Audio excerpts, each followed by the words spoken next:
goes in there. Hey everyone, good evening. How's everyone doing tonight? We're happy to be here for a live stream. We've been watching college football all day, so we are warmed up for the drinking already. Yeah, so the Huskies had a big game, and we do a shot with every score. Not like a straight shot, it's like a mixed drink in a shot. And that's... And a beer while I'm drinking. Yeah, so we had a good time today because the Huskies won, which I hope everyone else's college football, if you're fans, if they won as well. Unless you're a Boise State fan, sorry. Sorry. But it looks like we have plenty of people in the house already. Hello, Victor Kinnikin, I think. Kinnikin. Probably the second way I said it. Kinnikin and Five Fingers, they were in really early today. I don't know if they're in now, but they were real early. Chris Jenkins, nice to see you. Major Zero. Keith Smith, or Kevin Smith as he was called last night. We got Sugar Kitty. I see Dave is here. Yeah. He did not win the birthday bourbon. We didn't either, Dave. Neither did we. We both entered thinking maybe double the chance. Still didn't work out. Nope. Canadian Chris, Russ L, Tater Dom. Hello, everyone. And we got Michael Bortner. Nice to see you as well. Always working. Always working. Yeah, you gotta fund that bourbon hunt somehow. Yeah. Which we had a good day today. Troy went out and had to get me another Jack Daniel's bottle. Gotta have them all, you know. So he found the what is it called? The twice barreled Heritage Rye. Yeah, that one. We haven't tried it yet because we have plenty of other stuff to drink today. We've got Lucky 7 today. 7 samples, plenty to drink. Yeah. So in a few minutes we're gonna bring in Dave Vogelsang, the special guest for tonight. He gifted us these samples, and we're gonna let him kind of be the Lucky 7 expert. If he knows anything about it, because their website gives you nothing. Yeah, No if you guys are all into transparency, Lucky 7 has none. I get that they source from somewhere in Kentucky, and that's about all I know about them. I don't know where their location is. I don't know anything else. Yeah. Just that they source. Yeah. So, Hello, Peter Pete. Nice to see you. You want to bring Dave on? Dave, Yeah. do you want to come right away? You want us to blab for a bit, or do you want to come on? Well, I'll just work on sharing the link, and Yeah, then just he can put the link decide up when there. he wants to come on. So what's everybody drinking tonight? Obviously Lucky 7 for us. I think we're going to start with the workhorse and work our way up to the proprietor 15 year. Unless Dave wants us to do it in a different order. Why am I struggling with this tonight? You're a noob. What I feel like. Diet Pepsi. So Sugar Kitty, of course you know.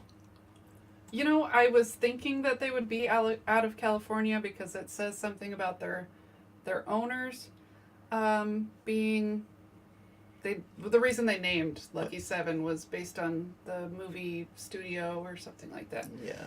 That was basically the only information they had on their website, and I was like, okay, well, that is not helpful. Yeah. So Dave says he's ready. Oh, there we go. That's the button I was looking for. Right next to the one I was clicking. Okay, so Dave, I'm putting the link in chat. I don't know what Little Lasanta.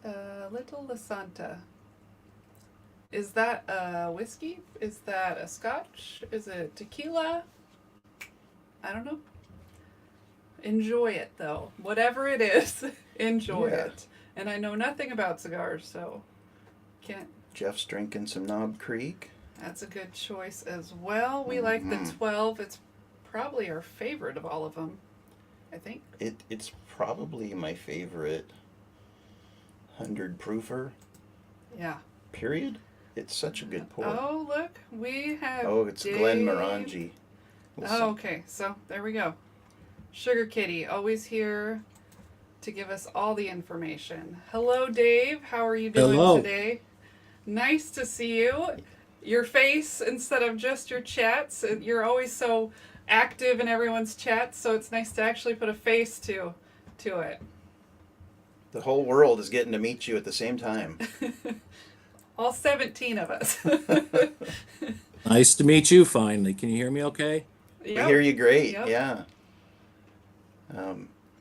So what was there a particular order you wanted us to drink through these, or? Well, Sugar Kitty knows more about Lucky 7 than I do, so I just kind of went by like age and proof, and we'll do those and work our way up to the 15 year. Sure. I'm hearing not an echo, but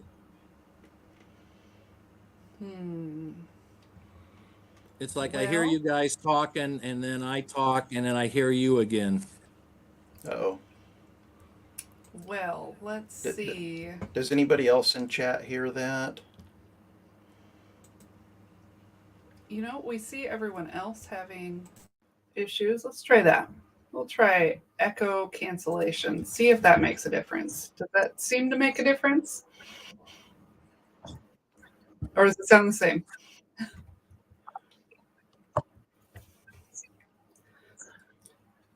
No, everything's being repeated.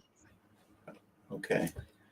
Let's see. Do you have YouTube going at the same time as the StreamYard? Because then you might be hearing both of those. I probably do. How's it sound now? Well, it sounds good to everyone else. It's just probably because he's new to joining people. So right. So we're blaming it on Dave. Dave blaming it all on him. Hey, let me get out. We've had plenty of problems. So if you just close YouTube, then I think it might fix that problem. There we go. I think I got rid of YouTube. Perfect. There we go. Okay. So how did you end up with this many bottles of Lucky 7? Like, did you find one and you loved them and you were like, okay, I got to get them all, or that's how it happened? Yeah, actually, when I first started the bourbon journey, the very first bottle I got was the Lucky 7 Proprietor's 15. So I hit the jackpot right away and really liked it. And then, just started picking them up every time I saw them. And I didn't get a Proprietor's 14, but I did get the, what's it called?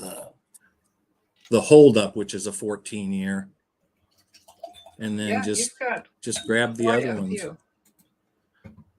Yeah, however you want to do it, it's fine. The more recent one that I got was a single barrel of the Proprietor 6-year, and it's 119.5 proof, and it's actually pretty tasty for only a 6-year. I think that. Yeah, what did you say that proof was? Because you didn't put the proof on the samples. Yeah, I'm sorry. That's okay. The 6-year. Oh, I can't start. Proprietor 6-year is 119.5. Okay. Hey. And then I couldn't find the proof on the 15-year either. Okay. Proprietor, yeah. That's 117.7. Okay, we've got plenty with proof here. Yeah. I see Bourbon Drops here. We've got Myron. Nice to see you. Thanks for joining us. William Paul. I think that's everyone. So Peter Pete, he says, is there a holdup that's 12 years? Maybe there's multiple holdups. There could be. Like I said, their website gives almost no information. So I am. I just want to start drinking. Were you guys going to drink all of them? Yeah, we're gonna sample through all of them. We're not going to drink the whole thing. We're going to have sips of all of them. Little sips to try them. Okay, I got to go get a couple more bottles. Perfect. So, she's got it on the bottom there. Perfect. And I'm just kind of pouring them in order, giving us about, I don't know, half ounce each. And then we'll save the other half of the bottle to, taste a little bit later down the road when we can sit and thoroughly enjoy and analyze them. Yeah, I'm pretty excited to try these because we don't have them around here, so it's kind of nice to try new things. Yeah, I feel like at one point we had an opportunity to pick up the proprietor, maybe the 14, and we waited a day and it was sold out. Was that at a store or was that online? I think it was online. Okay, yeah. I was like, I don't think I've seen it on the store. Probably like Seal Box or something like that. Yeah. I can do these last ones if you want to. So Dave, I got some questions here. Just like last week with Sean, I'm going to kind of interview you as we go through this too. That way you can be talking while we're sipping and the chat doesn't get super bored with us. Okay. So everybody in the the whiskey tube community, from at least the channels that we associate with, has seen you in the chat talking about your great finds and all that. So how did you get started on hunting whiskey? What was your inspiration for all of this? Well, I actually started back in like the 2000s. I had a friend where him and I kind of dabbled a little bit with it, and then just kind of got away from it and started drinking beer and wine for a while. And back in those days, you could find birthday bourbon and Elmer T. Lee on the shelves for like $40, $45 any day of the week. Wow. And then what's really strange is last December, one of my friends that retired, I met him for dinner before Christmas, and he brought me a bottle of Eagle Rare. And it, I don't know, it just triggered something. And from then on, I just started looking, and then I found the proprietor's 15-year. And I've said in the chats a few times that my job, I have a great job, and it allows me, being a sales rep that covers the Midwest, I can, on my way to make a sales call, I can hit, we have Benny's and Woodman's stores around here. And I can stop and check to see if they've got anything in, and then go make a sales call, and then go make another sales call. And on the way home, if something's hitting it at like a Benny's, I could hit like 4 or 5 Benny's on my way home. And one day when I was first starting, it was Buffalo Trace and Weller were still real hard to find. And I stopped I was meeting a customer for lunch, and I stopped at a Benny's in Oak Brook, Illinois, and they had Weller Special Reserve and Buffalo Trace, and it was one bottle per person. So I picked up one of each, went and had lunch with my customer, and then went back to the store like 2 hours later, and they still had them, and picked up a bottle each of them. And then I hit like 3 more stores on the way home. And when I got home, I had 5 Weller Special Reserve and 5 Buffalo Trace. Wow. And that's kind of how it got started. And, I'm lucky enough where I have Kentucky and Tennessee in my territory. And so I get to drive down, and you can haul more bottles back when you're driving than flying. You must put a lot of miles on your car driving around that much. Yeah, absolutely. Is it a work vehicle at least? Or is it your own vehicle? It's my own vehicle, but they pay so much a month and mileage, so it works out very well. Okay, so we did the Workhorse first, a 97 proofer. I'm pretty pleased with that guy so far. Yeah, I think that's a good starter. And I think that is probably the first one that you would start with. Yeah. So is it called the Workhorse because it's meant to be like their shelfer? Probably. I think so, yeah. Sugar Kitty will. Sugar Kitty should know, yeah. But I mean, it makes sense with a name like that. It's good for everything. Good to drink neat, good for mixing, either way. Solid start, though. Do you know mash bill on any of these? I don't think it says it. They probably, if their website says nothing, I assume their bottles also say No. I almost get like a little black licorice on that Workhorse guy, and I was expecting it to taste a little more like a rye because of that, but I didn't get anything like it's that. Definitely bourbon. Barton juice. See, so we go. Sugar Kitty answered. It's Barton, same as proprietor. Yeah, we're on the Jokester now, a 95 proof or 6-year-old. So how long did you say you've been hunting and collecting? About 2-3 years, you said? Since December, actually, of Oh, last so Oh, year. that's it. not even a year. Okay. Wow. Yeah. And how many bottles do you have? My wife will probably be watching this after we're done, so I'm kind of afraid to say, but somewhere just around please. 295 right now, I believe. Okay. That's pretty good for less than a year. Yeah, that's amazing. Yeah, I thought we were bad, but I'm guessing you get it just slightly faster than we do. I couldn't find your voyage though, your wild Well, turkey. we found it though. Yeah, So. we were lucky enough to find it out here. 289 was the price on it, so Yeah. I'm pretty pleased with that. Except for our taxes. Yeah, and then Washington tax, of course. But I see Did you find a Baker's drink? Baker's 13 yet? we Nope, we did not find not. that guy. We were watching Whiskey Uncensored earlier, and he picked one up today. He was pretty happy about that. Although he was disappointed because that was like the best he did. He was expecting some other ones. Cheers, Lee. Nice to see you in chat as well. And we got Sean here too. Just everyone slowly trickling in. Perfect. Yeah, so moving on to the Proprietor 6-year, and this guy smells amazing. Yeah, this one's good. I think Independent Joe, I saw him review this, and he was saying how flavorful it was for 6 years, and then I found it, and it's a single barrel. Found that at Benny's, and it's pretty good.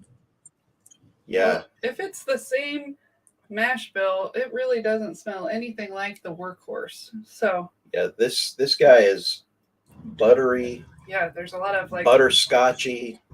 I would definitely use that butter. No, it's very thick. That smells awesome. Now, I don't know if I gave you the proof on that. That's 119.5. Oh, you taste that too, that 119.5. That one is good. Yeah, yum. So at only 6 years old too. Yeah, Dave, when you're out hunting, do you follow a budget or you just buy whatever you want? Um, and if your wife's going to watch later, I apologize for putting you on the spot here. Yeah. Well, she's retiring at the end of September, so that's kind of why I've been fast and furious here lately. So Sure. I'll still be hunting, but I probably won't be buying quite as much as I have been because I've been stocking up on the ones I like. You know, I'm a big Early Times Bottle and Bond fan. I think I've got like 12 bottles of it, maybe 13.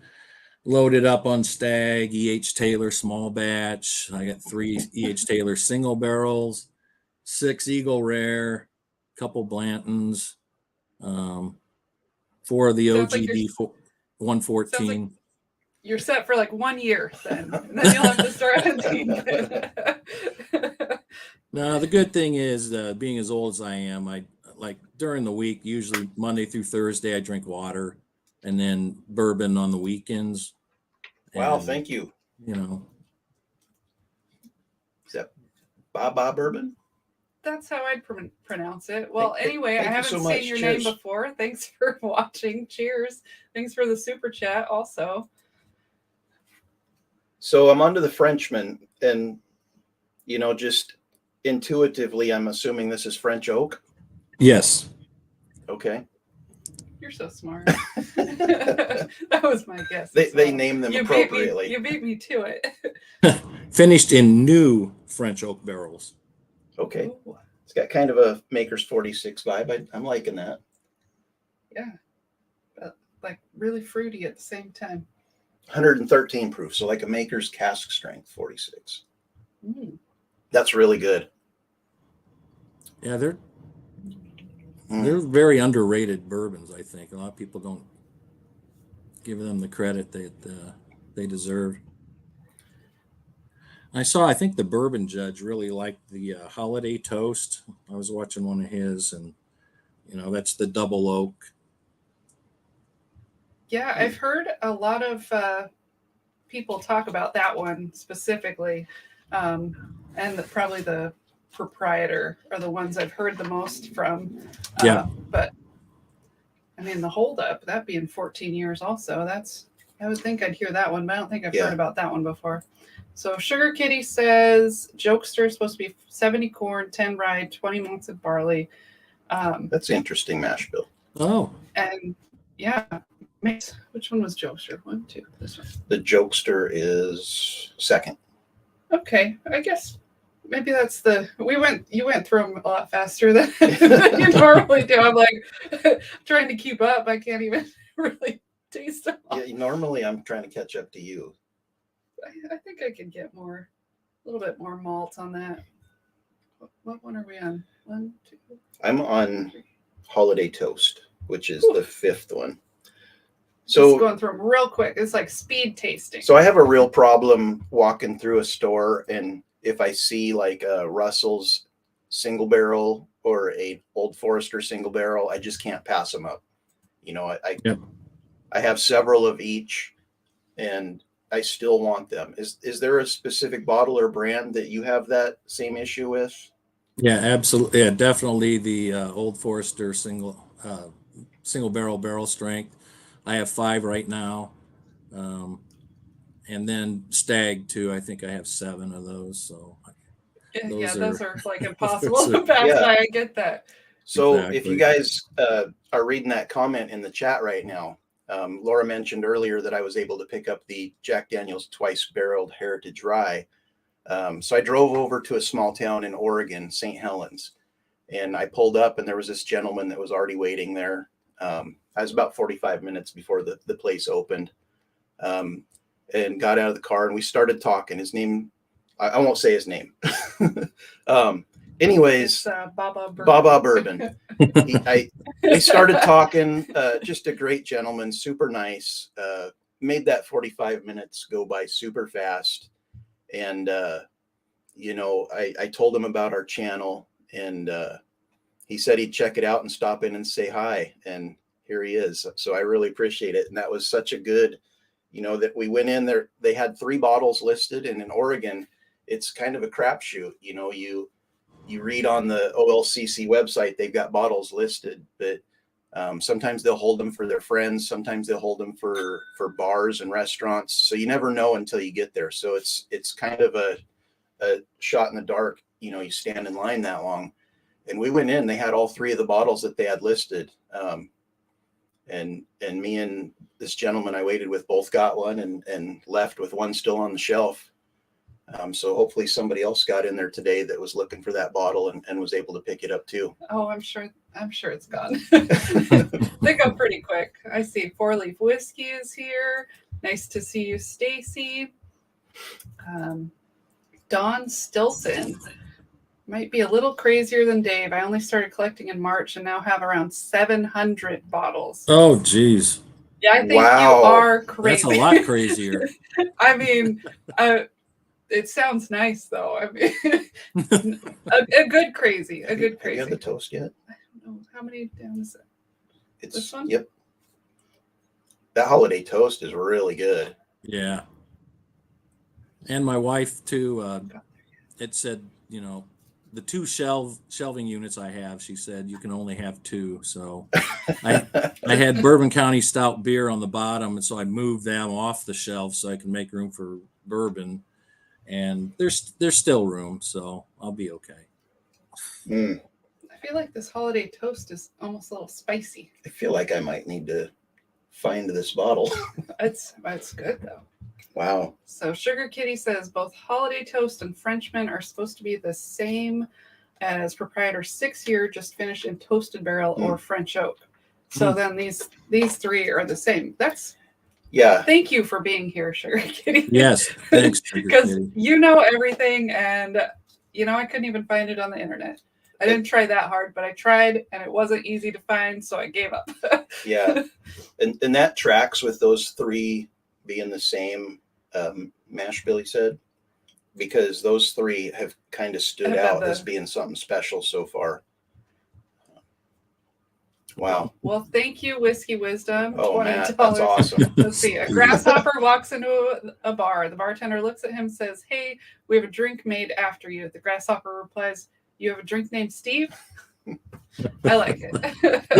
Very good. Nothing wrong with a bad joke. Oh. I got to give a shout out to 21090 too. I didn't find anything today, but 2 bottles of the Pour Some Austin on Me showed up today. The single barrel cast strength, 116 proof, that for being on their channel. Didn't Nancy Fraley help them pick it? She told them where the best barrels were. Yes. That is awesome. That's a great story, if nothing else. I'm sure it's a great bottle as well. Yeah, that's. We love the Still Austin cask strength. I couldn't imagine having one that she helped pick. So this hold up 14-year, I mean, everyone I've drank has gotten progressively better. I think you picked the right order for this. Yeah, exactly.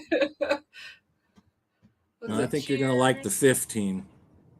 Oh, yeah, that's why we saved it for last. We're like, oh, I'm sure that's the best one. Let's see. Man. Dave Vogelsang, she didn't say anything about storing it on the floor. Floor whiskey is good whiskey. Good point, William. Then you'll have closet whiskey and garage whiskey. That's awesome. Yeah, and if you stack them close enough together, you can just put some flooring on top of them, and then she'll never know they're there. Until she watches this live stream, and then she'll see it. Oh, man. 15-year proprietor. Oh, look at this. Victor has drawer whiskey. Now that's a good idea. I mean, RJ was on Whiskey Wisdom with us last night. I think he said he had shower whiskey. Or maybe he just drinks it in the shower. I'm not sure. I only heard part of the conversation, so I didn't want to go too in depth on that. Looks like Myron's talking about some cigars here. I'm sure he's smoking some, enjoying some good ones. So have you tried this one? Which one are we The 15-year. Am I like... You're like blasted through them.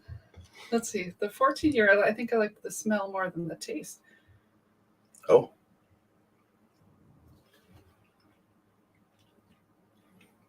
That one's really good too. So good. So Dave, what's exciting you these days about the world of whiskey? Just, I've got most of the ones that I really like. So when I do look now, like I'm looking for Barrel 35, hasn't hit around me. What else hasn't hit here recently? Elijah Craig, the Barrel Proof C 923 hasn't hit yet. So I'm excited about that. Larceny, those would be good. I was down in Kentucky a couple weeks ago and I could not find the Maker's Mark. What's the cellar aged? The cellar aged. Love to get one of those. I got an email today from one of the websites we shop at, and they had the cellar aged. Only $500 plus shipping. Yep. I decided to pass on that. Yeah, I saw one for $6 something, one for $5 something, and one for like $4.99. It's like, no, thank you.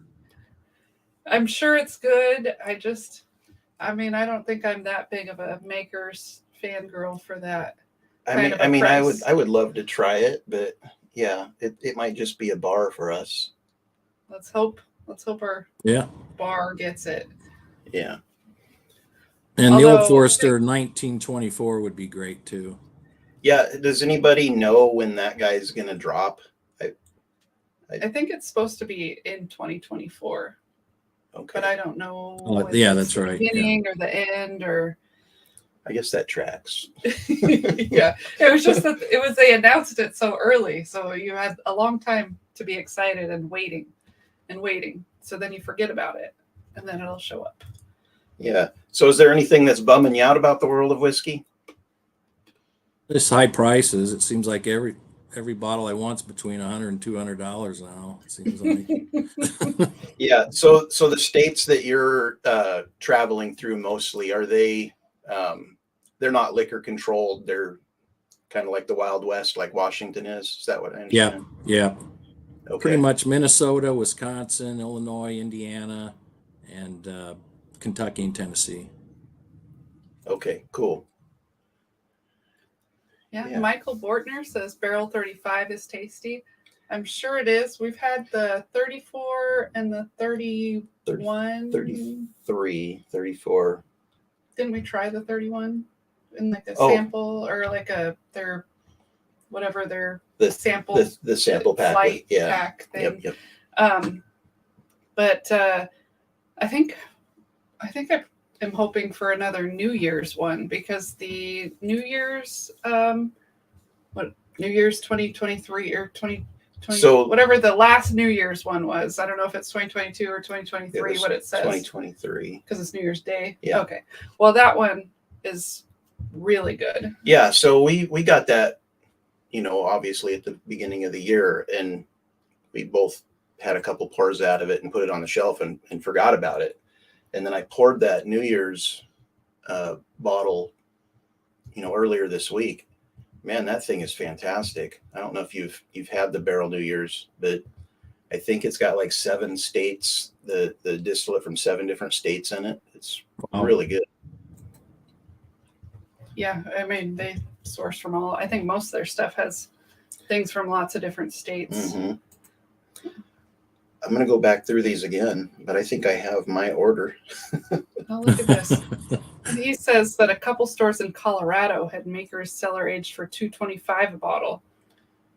Well, I hope you picked one up if you were hunting it, because that sounds like a really good That's price. The best deal, yeah.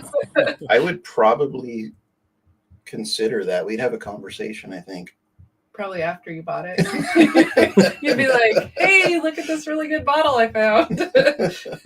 And this was the price, by the way. Next subject. Yeah.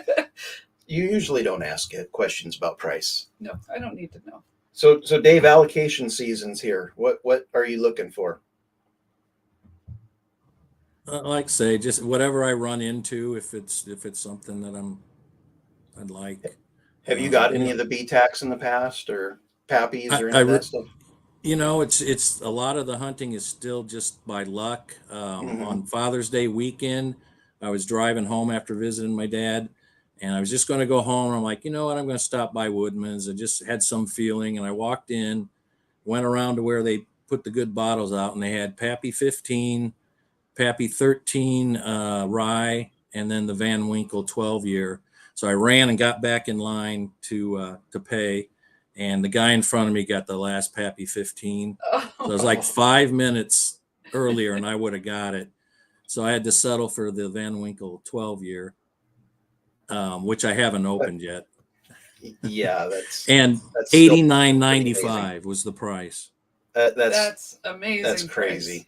Yeah. And then you go out and you look on secondary, and it's like $1,200 or something like that. And it's like, I would never sell it. My brother, my cousin, and my best friend are coming up at the end of September for a golfing and bourbon weekend, and we're going to crack that bad boy open then.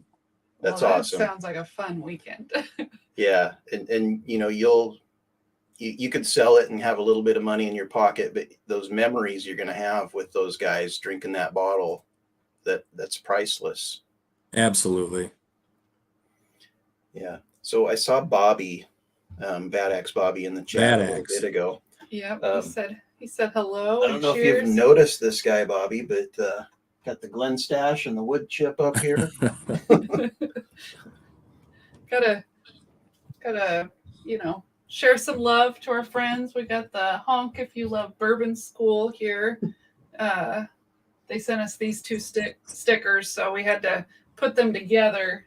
It was a little more appropriate for right over my shoulder than the chicken that was there originally.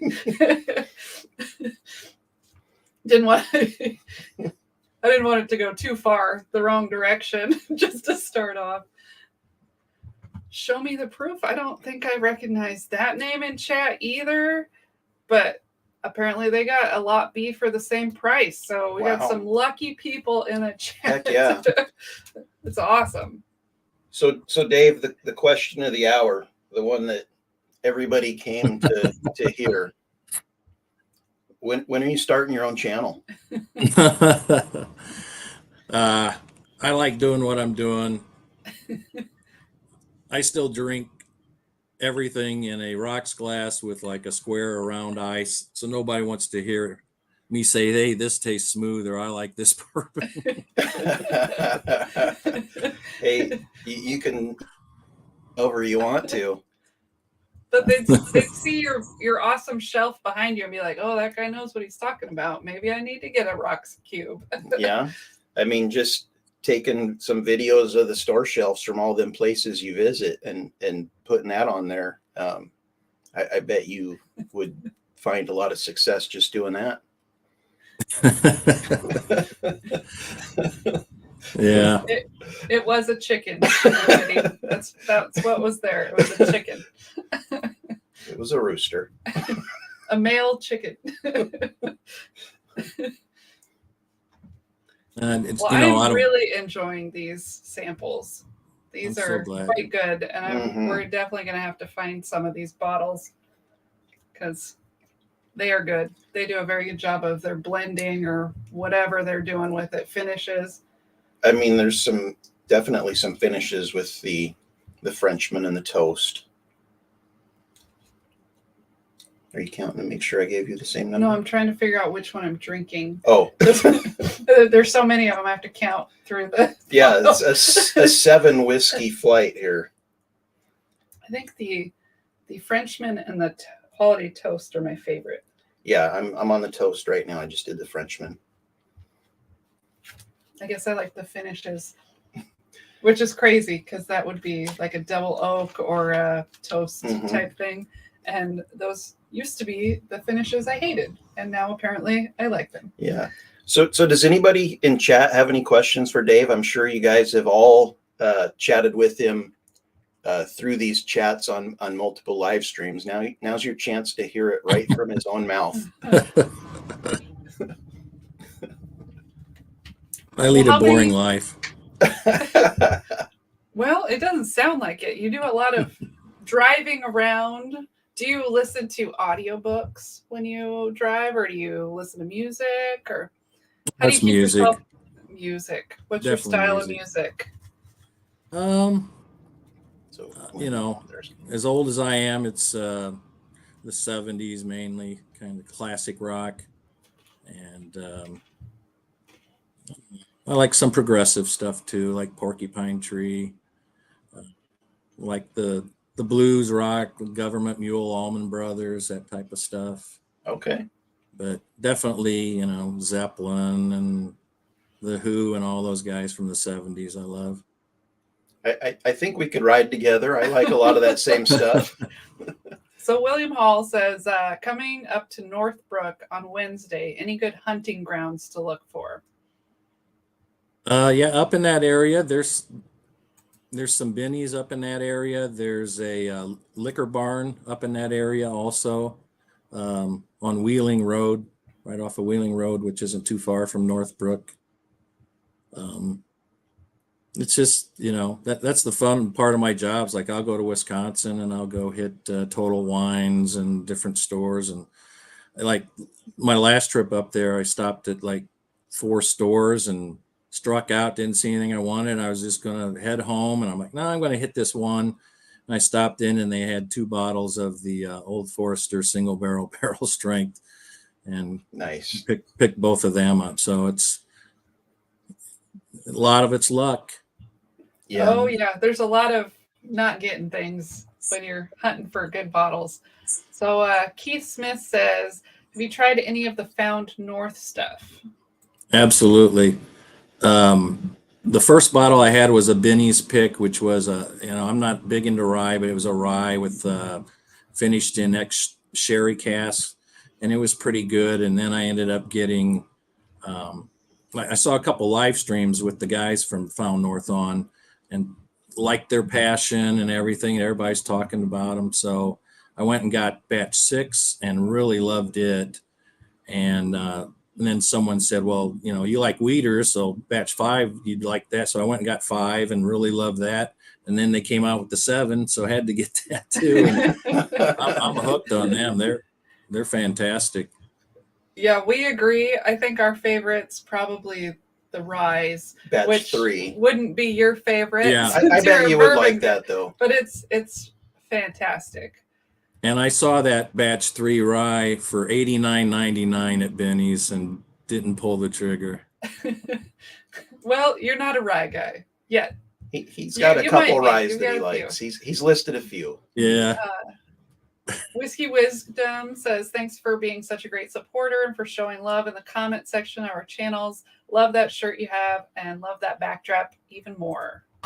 Thank you so much. Okay, Canadian Chris says, what's your favorite state that you bourbon hunt in? It would have to be Kentucky and Tennessee. I like going there too. I like the Blue Note stuff. I can't get that around me, so whenever I'm in Tennessee, I try to find those juke joint, uncut, unfiltered bottles, store picks. Those are always good. Yeah, we just have one of those, and I mean, I didn't like it the first time I had it, actually. But then after we came back to it, maybe it was just my mood for the day, we really liked it after that. And the best part of it is the price. Those are cheap for what you get from them. I think $40 or something. Yeah. Even and I'm sorry. Oh no, go ahead, Dave. Keep going. I was just going to say, Brian and Lauren too, on my favorite history teachers, Bourbon School. they tried a bunch of the Blue Note and they just don't like it at all. Yeah, we watched those videos because the first one they hated it, so then they got a second bottle because someone's like, "Well, it's a single barrel. Maybe you'll like another one." Right. And then they said, "Nope, this is garbage too. If you don't believe us, we'll send them samples or something." So show me the proof says, "What area of Illinois do you hunt?" Well, I live by Rockford, so it's like north central Illinois. So, within 100 miles of there. So, Oak Brook, Illinois, Evergreen Park, up to Gurnee. Get quite a bit at Rockford, and we have a Woodman's here in Rockford, which has a great liquor store too. One thing I didn't mention, I have a friend that's retired, and he lives like 2 blocks from the Benny's in Evergreen Park. So they usually get their stuff on Wednesdays and Fridays. So every Wednesday and Friday, he goes over there and looks for me. And he'll, I've told him, like, if you see E.H. Taylor or Stag or Eagle Rare, any of them, get them and then text me if I'm out working and I'm in the area. It's like a 2-hour drive for me. And that's how I got those 6 E.H. Taylor small batches and the 3 single barrels. So he's on the hunt for a barrel proof. I cannot find a barrel proof though at MSRP. That is not an easy one to find. Yeah. It was our first Total Wine win. Yeah. So we got one at MSRP, but that's and then because we won the Total Wine Lottery. Yep, and then I paid $150 for one at a store here in Washington. Oh, that's not bad, really, for that. And then Myron says he wants to thank you for supporting all of us smaller, and we really enjoy you. So very welcome. I agree. Thank you for all the support and comments. Because I thought I was going to win that Blanton's that he gave away at the 500 subscribers, but I didn't win it, so I was mad at him for a while. You should have won. I'm sure you were the, what was it, Baby B, the little mini Blantons. Oh, yeah. I was commenting that too. I was hoping. So I think Ben's checking in from his bathtub. Oh, geez. Look at that. Bourbon Note Ben. So he let us know that late at night like this, Saturday nights, he's usually taking a bubble bath. And he's just checking in, so With it the must be bubble bath time. lavender or something or other. He's got the bubbles going. The structural integrity of the bubble is better with his brand. So, cheers from to us to your bathtub, I guess. Yeah. Yeah, you know, Okay. everybody watches the ADHD and Bourbon Junkies, and I mean, the first one I watched was SLB Drinks, and they're just fantastic. But I don't know, I just kind of gravitate towards the ones that are just starting out, or kind of more on. I don't know. I tried to learn as much as I could, so instead of just following a couple, I pretty much followed almost everybody that I could to try and learn as much as I could, and it's just amazing how many good people are out there with good channels and different perspectives, and it's just so fun to watch and to contribute. Yeah, and you know, we all sure enjoy the support and appreciate it. You know, Laura and I make it a point every week to look through and find, you know, 2, 3, 4, sometimes more channels of people that are just starting out, you know, less than 100 subscribers and stuff, and subscribing to them and commenting on their videos and stuff, because you know, we feel like this truly is a community, and supporting each other is how we all you know, kind of perpetuate this hobby and Yeah. you know, create good content that entertains people and educates people. And you know, having supporters like you in the comment section all the time, it makes it all worthwhile. And it's, I mean, really hard to get started. You know, no one watches your videos, and you might get one comment, and we fist bump for every subscriber we get. So we like text if we're like at work or something, we text little fist bumping emojis. Yeah, I mean, literally every single one. So you it's know, exciting. It's exciting. Yeah. You'll be at 1,000 soon. Yeah, it's growing. It'll get there eventually, and yeah, I mean, whether we do or not, we're just having fun doing this. We're creating content that hopefully you guys like as much as we enjoy making. And you know, if it happens, it happens. We're going to keep doing this regardless. Yep. So Show Me the Proof says, if you have not been to Benny's in Lincoln Park, great store, huge. I'm guessing that's near your area. I don't know where Lincoln Park is. It's more towards downtown Chicago. Oh, okay. I have been there, but not recently. But it's a huge store. Oh, yep, we were right. Dr. Teal's lavender, but he's not in the bathroom. And then just a bunch of so cheers. Waiting for the first bump. I mean, since Ben showed up in the chat, I think I'm ready for the Benny Walker special. And if you guys aren't familiar with that, I'm going to blend all 7 of these pours into one, swirl it around, and I think I'll have to take a sip out of yours because I drank that one. I can't color me shocked. I'm not good at this keeping a little in my glass thing. I thought you were going to have a Wild Turkey 101. I was going to ask you, you know, what are your thoughts on Wild Turkey 101? I don't hate it.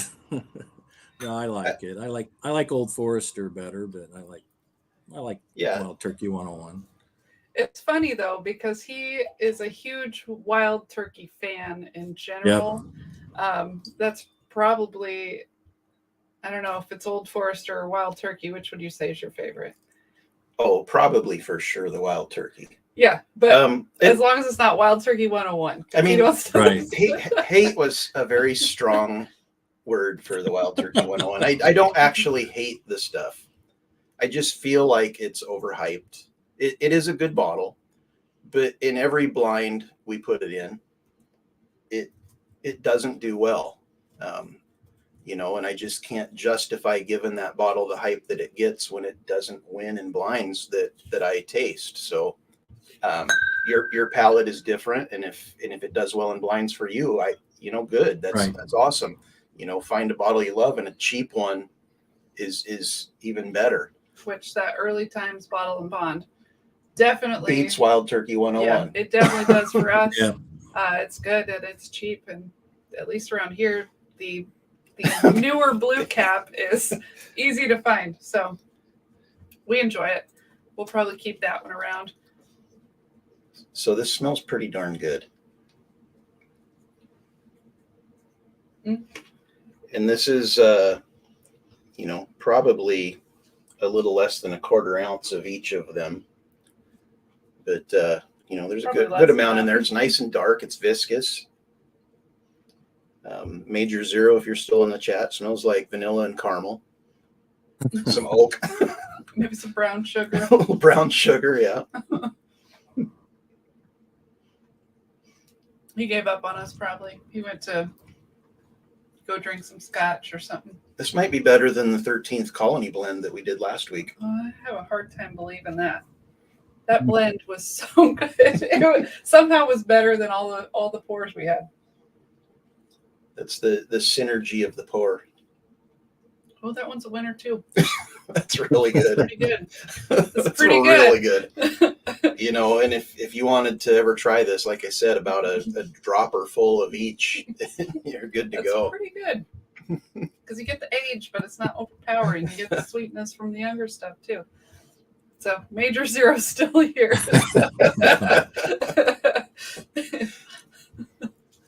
One of the reasons I really like your channel too is that you try all kinds of stuff. It's things that I would never do or ever want to do, and it's like Scotch. So I watch you guys drink Scotch so I don't have to. And that's perfectly okay. You know what? Let's see, probably a year ago, even that recent, I would have said I would never be a Scotch drinker. I drank, like his son drinks the heaviest peated Scotch he can find, and Octomore. And so does Lefroy. my brother-in-law. So the two of them loved the Scotch, and every time I tried it, I'd smell it and just be like, this is disgusting. And I taste it, one tiny little drop, and I know this is never going to happen. And I don't know what happened, because then suddenly I started liking it. So yeah, predominantly I would get that Band-Aid note that everybody just, it turns their stomach. And I got that on every Scotch I tried, whether it was peated or not. And then just, over the course of the past, almost year of doing this, and, Laura's World Whiskey Wednesday, I grew to love those single malts and Scotches, and, I don't get that note at all on any of them. I really don't. It's just kind of disappeared for me. my tongue doesn't go numb anymore. So whatever was causing those things is we're now used to. Maybe it's like an allergy where you can desensitize yourself to it slowly. So Myron says Old Forester 100. Great choice. Delicious. Yeah, he was on last night when Major Zero did that fresh crack of that bottle. Mm-hmm. And that's another one of my favorites. It beats the Wild Turkey 101 all day long too. Got Dr. Robert here. Yeah, Keith, I was wondering about the pine. I don't know that I've ever said I tasted pine on bourbon, but maybe that's a common note that I'm just missing out on. Yeah. So did I see Marty from Whiskey Nose in the chat earlier? I was going to comment to him.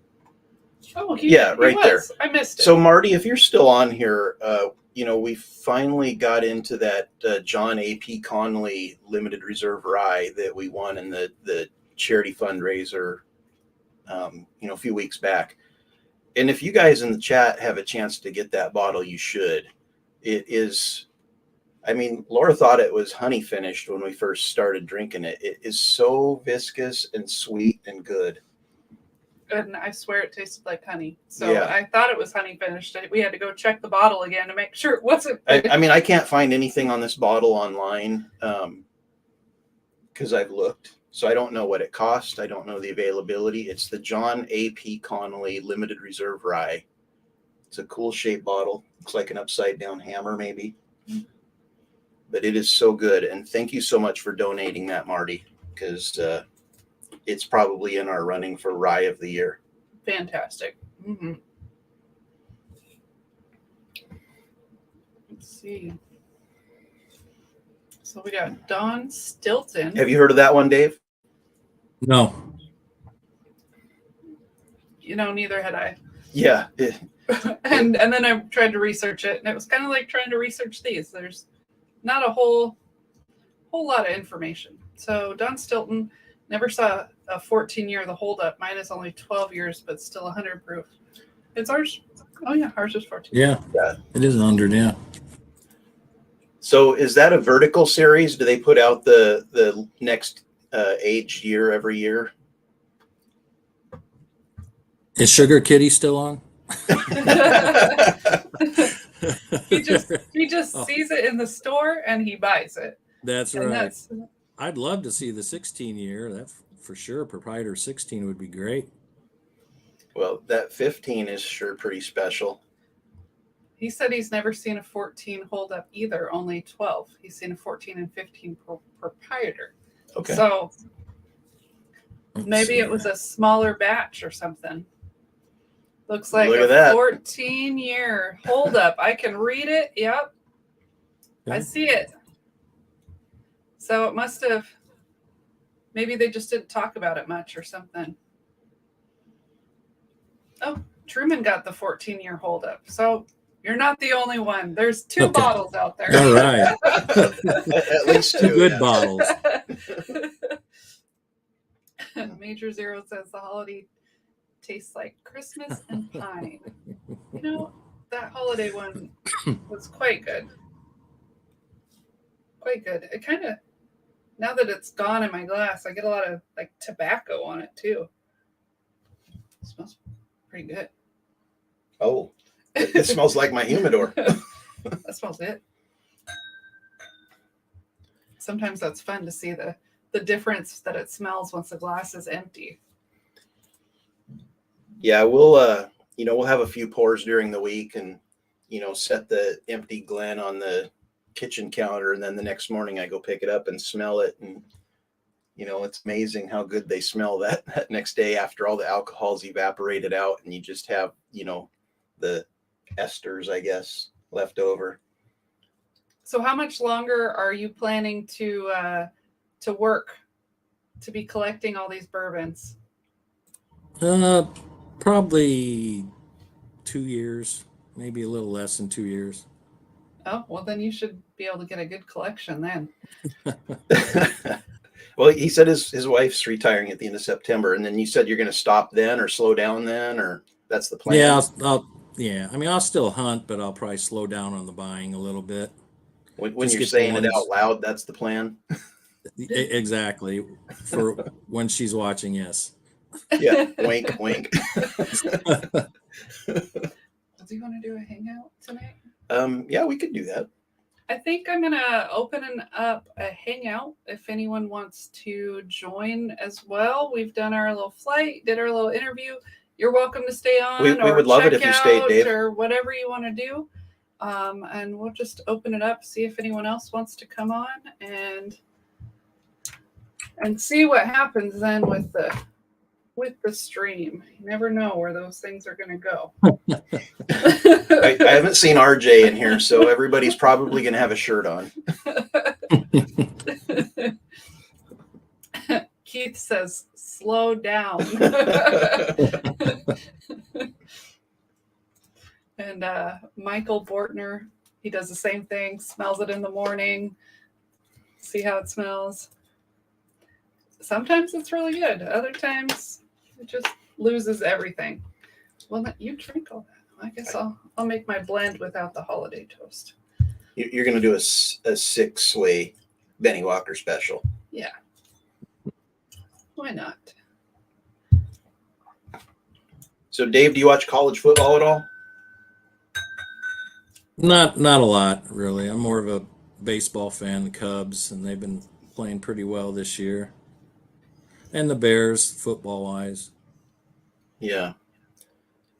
So we kind of we don't really watch a lot of baseball, but I follow the win-loss record for the Mariners, and they're doing pretty good. They had a pretty good August and clawed their way into first in the AL West. But I think since they got there, they've gone back to sleep and they're just kind of mediocre again.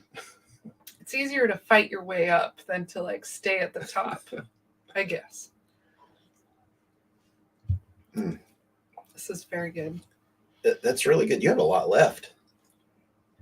Yeah, I guess You only drank the toast. I've I'm guessing that was your favorite.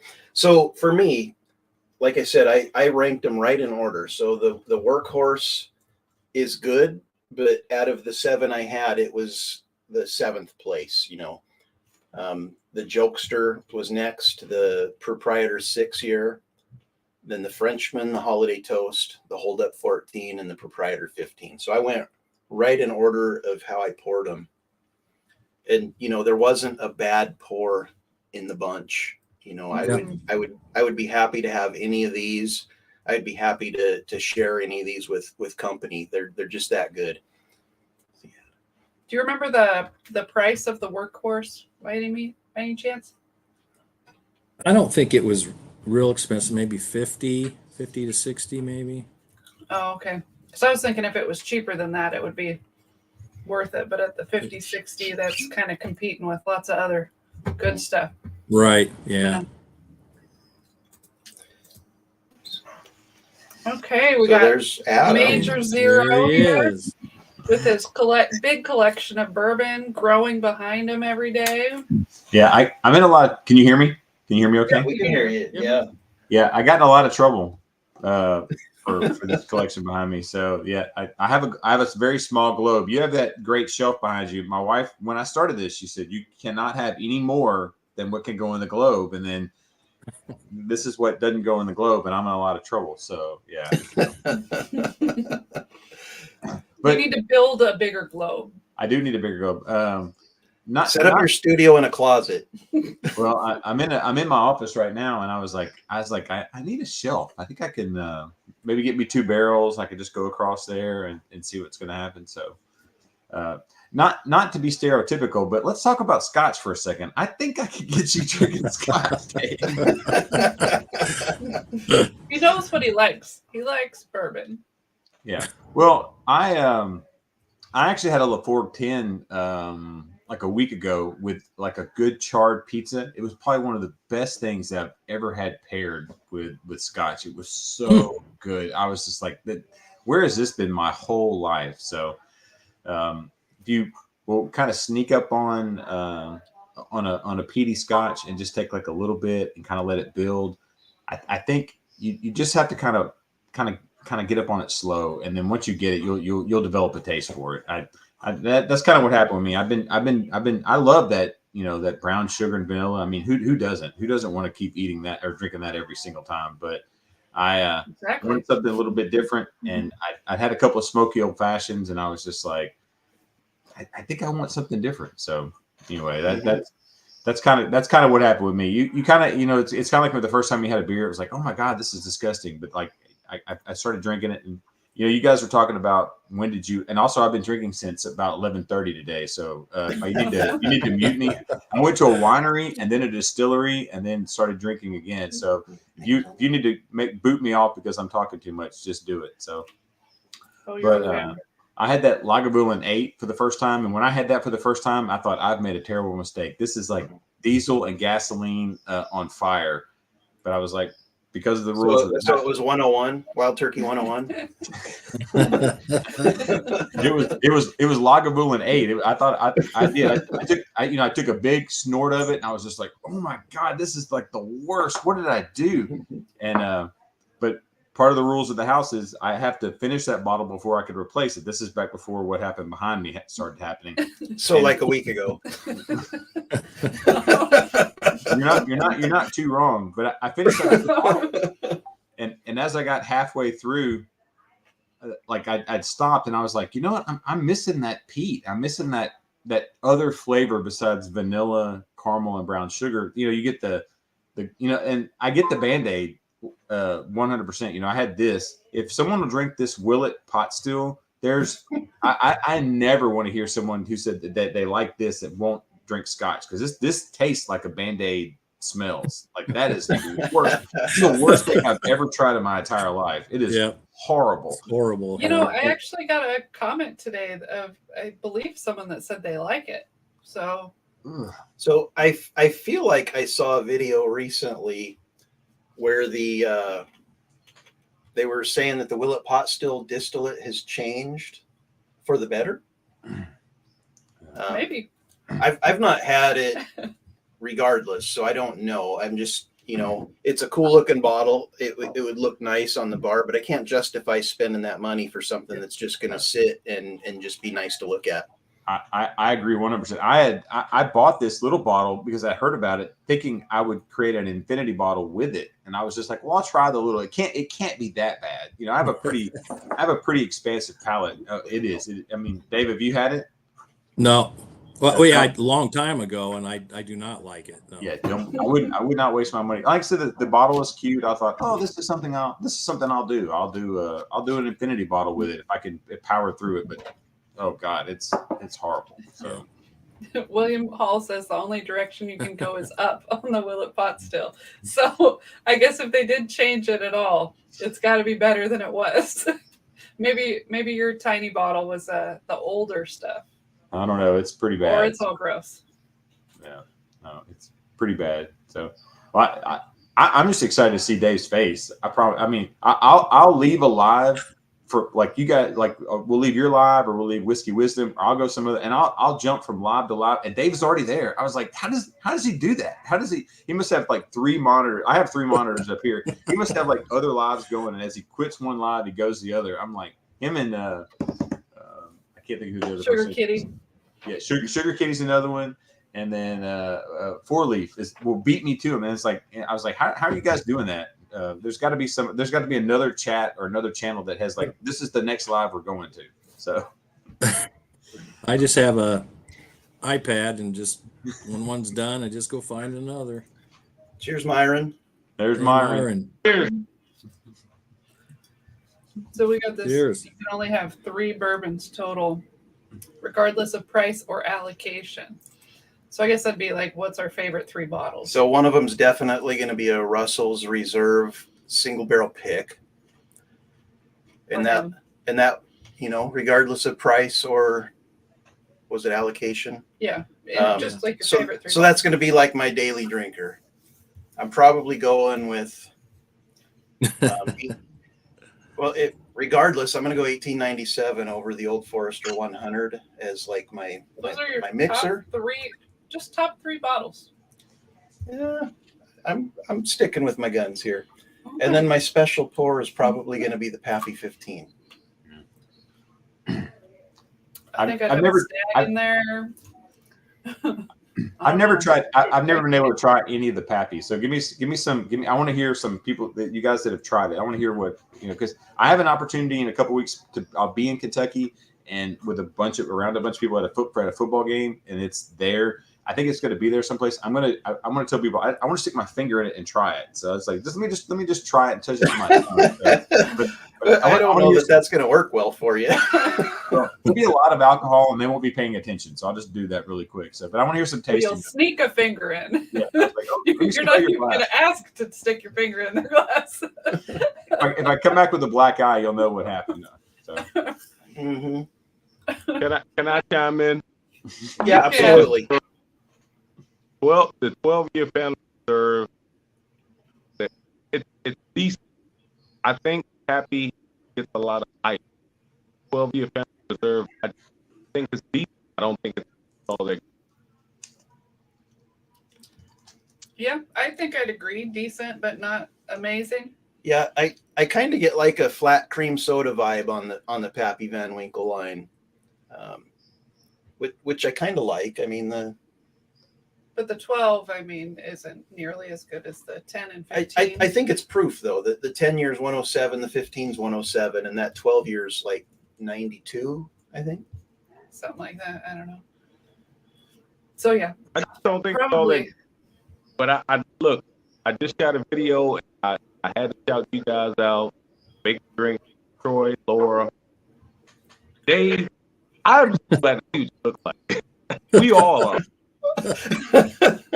Are you I have disappointed? to shout out Adam too, and RJ and whiskey. Whiskey was. Well, Keith Smith wants to know what you're smoking. I think cigar from last night. It was Villa La Terraza.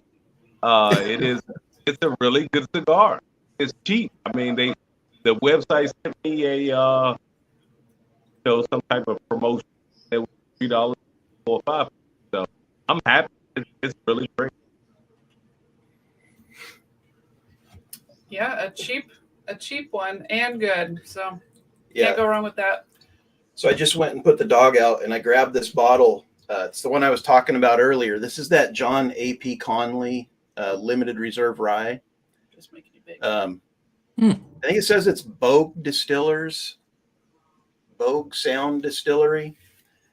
There's not a ton of information on it online, but again, that is just a fantastic rye. If you guys come across it out there in the wild, I recommend it. Have you guys tried this yet? I know you Yeah. had I saw your bottle. I really like it. I mean, I was really surprised at how much I like this. Just I got this. I think I told you the other night. I got it by accident. I really wanted the other. I'm really. This is something I'll actually buy again. Don't tell my wife, but this is something I'll Adam, do you get that pink bubblegum note that I get from Jack Fries? Your audio is clicking on me a little bit. Pink bubble gum, he said. I don't know. I'm gonna have to pour another one. Hold on, let me Any excuse to pour another one, right? I don't get a lot of, and I don't get the strong. A lot of people talk about banana. I don't really get the banana from Jack Daniel's in general. Like, I think we talked about it the other night. I get runts more than I do banana on a lot of those, but I don't get a strong banana flavor on those. So, but pink What's bubblegum, the banana that you're talking about, though? It's like a banana candy, though. yeah, it's more. I would say banana candy. So, I don't know. Maybe if it's one of those things you tell me, and I'll start saying, yeah, okay, maybe I do, like on the on the nose, but like this is funny. I get regular caramel and cinnamon on there, which I was surprised. Like, because a lot of ryes I'll get like that medicinal, and I wouldn't say medicinal, but there's they're herbal. That herbal. It's that that on there that I didn't get with this, the strong on the bonded. So, but I really enjoyed it. So, I mean, it's not Scotch, but it is what it is. So, Hey, you say vanilla and caramel or caramel, but I say caramel on bourbon. I get a lot of date raisin on Scotch.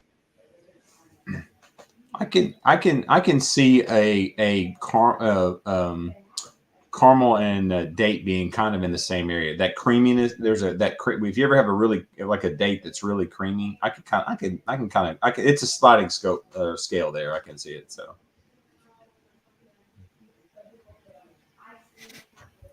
Let's see. Myron, we've got a question.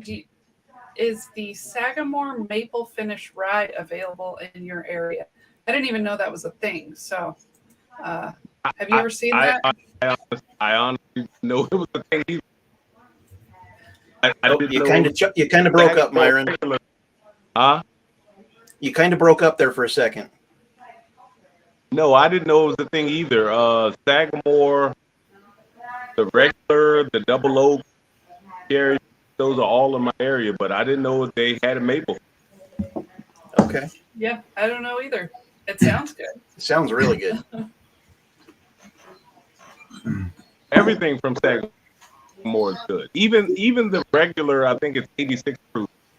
If I have a bad bourbon, I'll mix the 86 with that, and it'll turn out great. Do we have that one? We've got sherry, rum, the 8-year, and a couple single barrels. Oh, okay. Yeah. I didn't even know there was an 86 proof. We just, I guess, haven't had that, but I'm sure it's good because all the other ones are good too. Yeah. Independent Joe's in the house.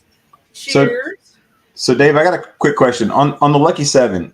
When you take that first couple of sips on it, you don't get And when I say pine, I think it's not necessarily pine, but it's like it makes me think of Christmas. I think that's why they call it the holiday. You get that? I think I missed like the first couple minutes of the when the live started. Do you not get it? When I say pine, pine's not a fair thing. It's more of a, I would say Christmas, but sometimes people say nutmeg. It's not nutmeg, but like I get a hard Christmas when I get this. I totally get it. So I really didn't. It reminds me more of, the Woodford Double Oak or the 1910 Old Forester, that kind of, toasted barrel kind of thing.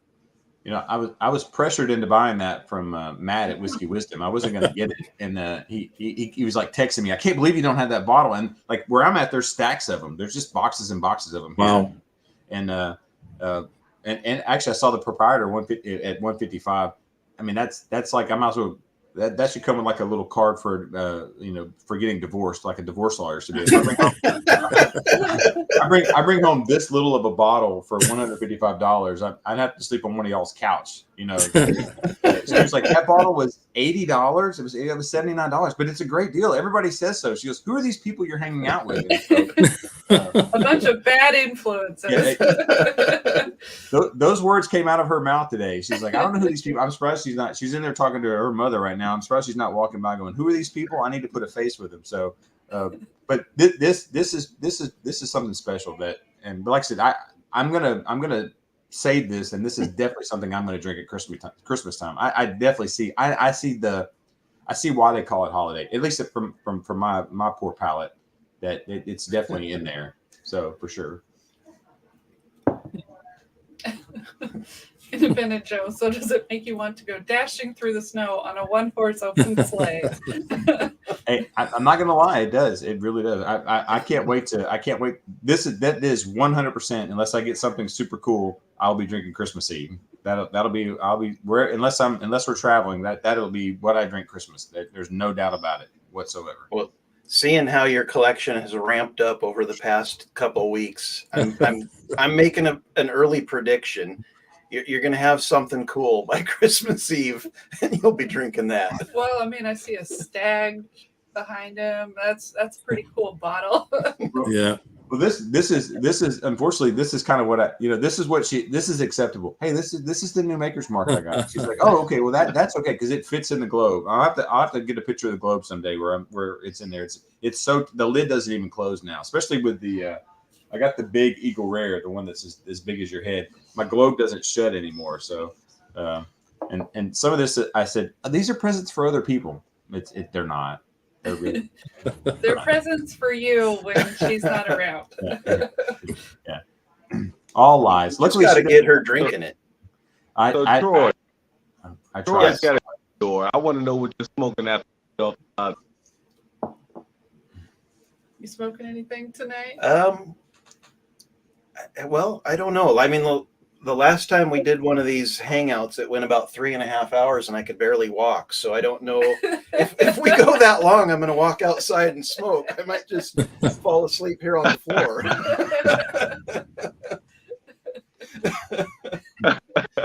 Hey, have you guys seen the Old Forester single barrel that's 100 proof? No, I have not seen one of those. I saw that you had got a couple, the black labels, right? Yeah.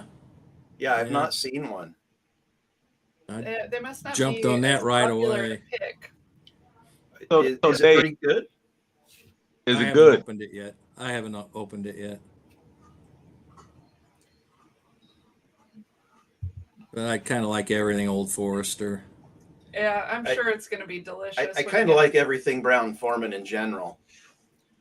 See, Truman says he prefers the 100 proof single barrels over the barrel proofs. So, I mean, I'm sure they're good. The just normal 100 proof is good, or both of the 100 proofs. And yeah, we like the bourbon and the rye at 100. No, I was meaning the 1897. Oh, well, that as well. So there's 300 proofs, yeah. Yeah, so I'm sure a single barrel of it would be good. Mm-hmm. I'm a big fan of OF 100. So if it is OF 100 turned up notch, I've got to get one because I've never seen one out in the wild. Yeah. I didn't even know they existed until Dave said he got them. I've only seen even a few comments on like Discord chats and stuff where people talk about them. So they must be a lot more rare than the barrel proofs. So we got a comment, Major Zero, put the globe in the crawl space. She'll never see the bottles. I guess you'll just be crawling under your house. Oh, look at that. That looks nice. Nice. So it looks About that. the exact same as the other one, just She's a darker pretty layer. gal. Yeah. Yep. And it still looks like it's a pretty dark color to it too. Yeah, exactly. Unfortunately, my wife controls the finances because I'm terrible with money. And unfortunately, I'm handsome. That's my curse. So yeah, she knows. She sees that.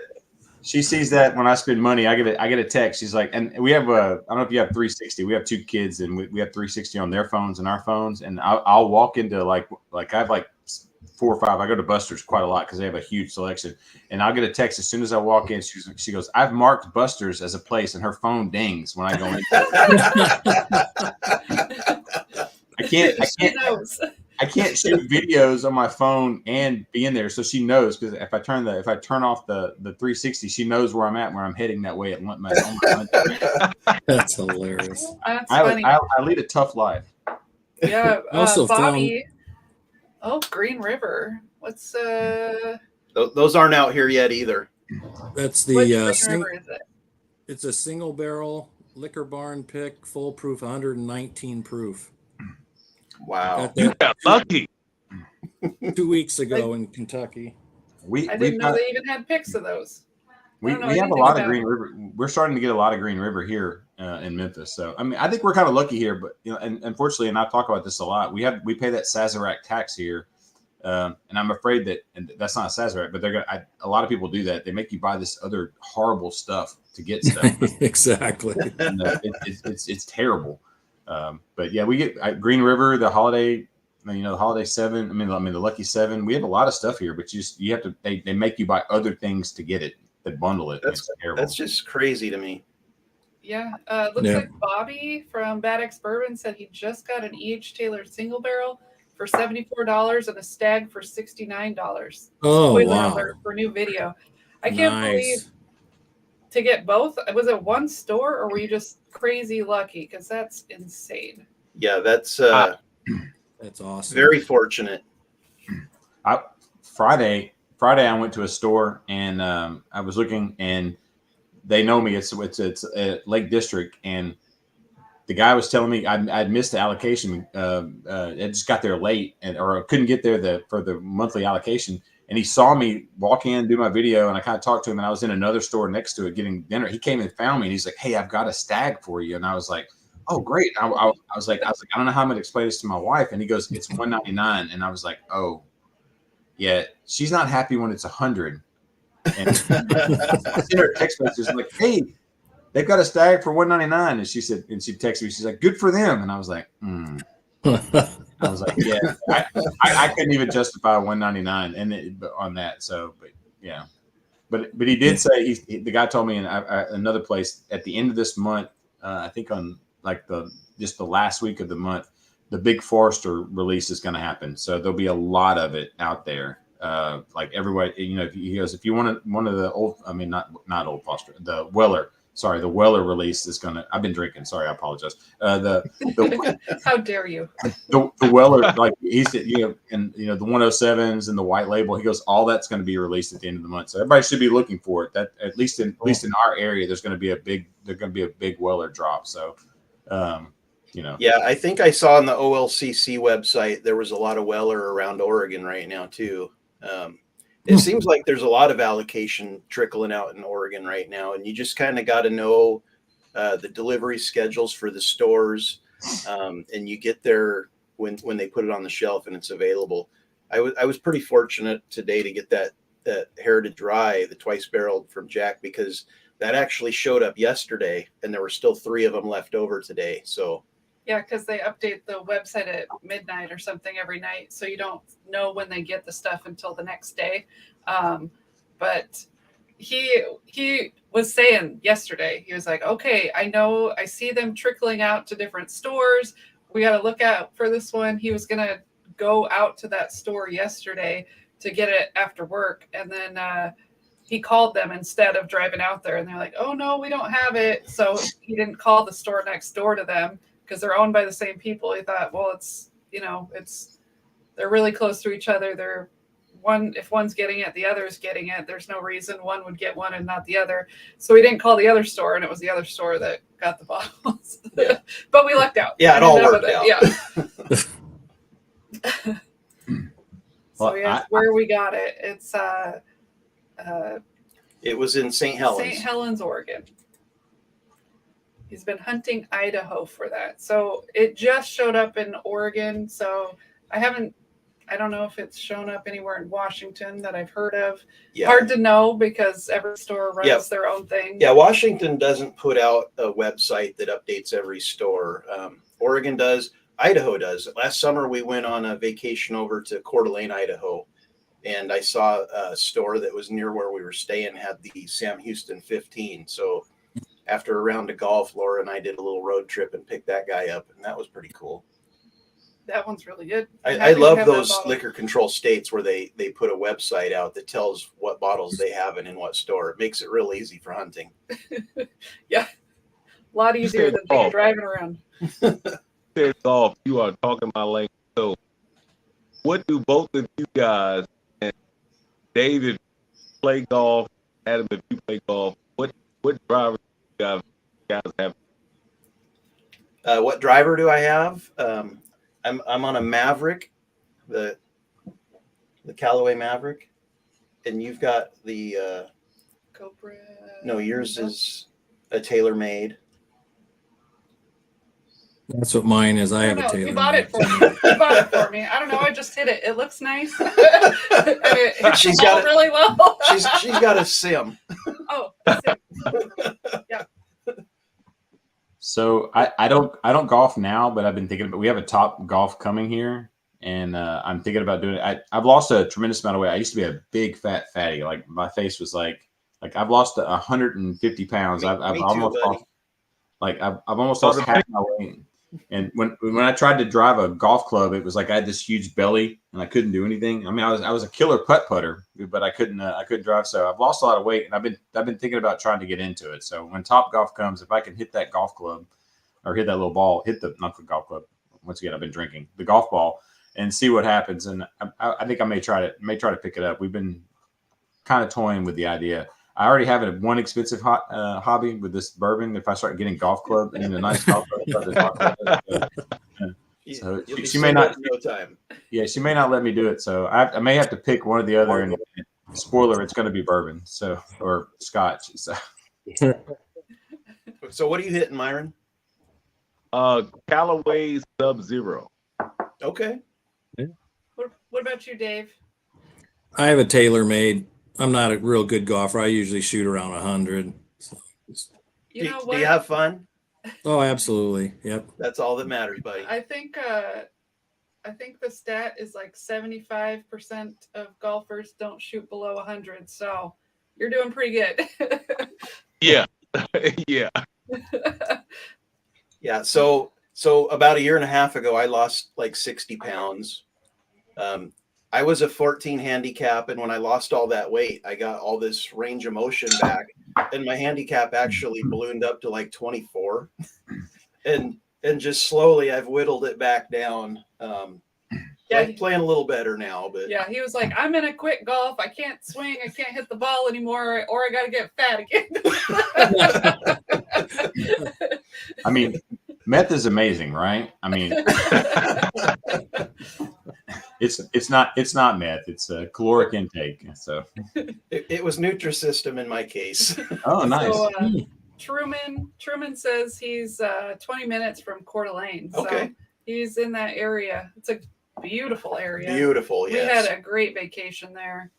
Let's see. Chris Jenkins says Top Golf is really fun.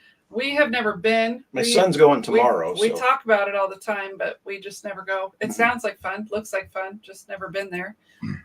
Bobby, does it hit straight? That's all that matters. Actually, that's funny because that's the best part of my golf game is my drive. I can hit it pretty far right down the middle of the fairway. They always like make fun of me and pick on me and call me tell her boring. her game is boring because it's straight down the center every time. But after that, I am not very good at chipping and putting. Who wants to do that kind of stuff? So it's all about the driver. But you know what? The driver, all of us guys will say the same thing. It is our ego, because I played with this. But he didn't hit it more than 150 yards off the tee, but he kept it straight. He kept it straight. Mhm. Every drive was straight. Every iron shot was straight. Almost every putt was straight. He kicked my butt. Now, when I had a sim, the sim was all over the place. It was long, but it was all over the place. Mm-hmm. But the Callaway, My sim works for me.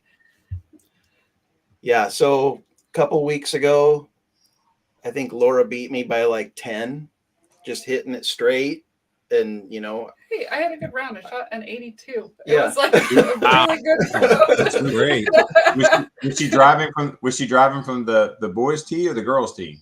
she'll play both actually. And she I does. I prefer the forward tees. Yeah. She It's more fun that way. she Then I can likes to compete better. outdrive me by like 100 yards from them forward tees. But then the next time we played, I beat her by 10. So we go back and forth. We're pretty comparable. So William Hall says he shoots sub 80 until he starts drinking, which is on hole one. Yeah. So that's Laura's trick with me. She starts getting me drinking, and then my game goes to hell. So are you drinking beer or are you drinking bourbon out there? Both. Whatever they have on the course. Actually, that's We bring a flask. that trip we were talking about, that Coeur d'Alene course in Idaho. We were Lake playing Coeur that. d'Alene. Yes. And it's a very expensive course that you have to have a caddy, and it was awesome. It's beautiful. They have a movable green. It's on an one of them, island. like an island movable green that they like either bring closer or further away. They can move it because it's floating, and then you take a boat out to it to putt.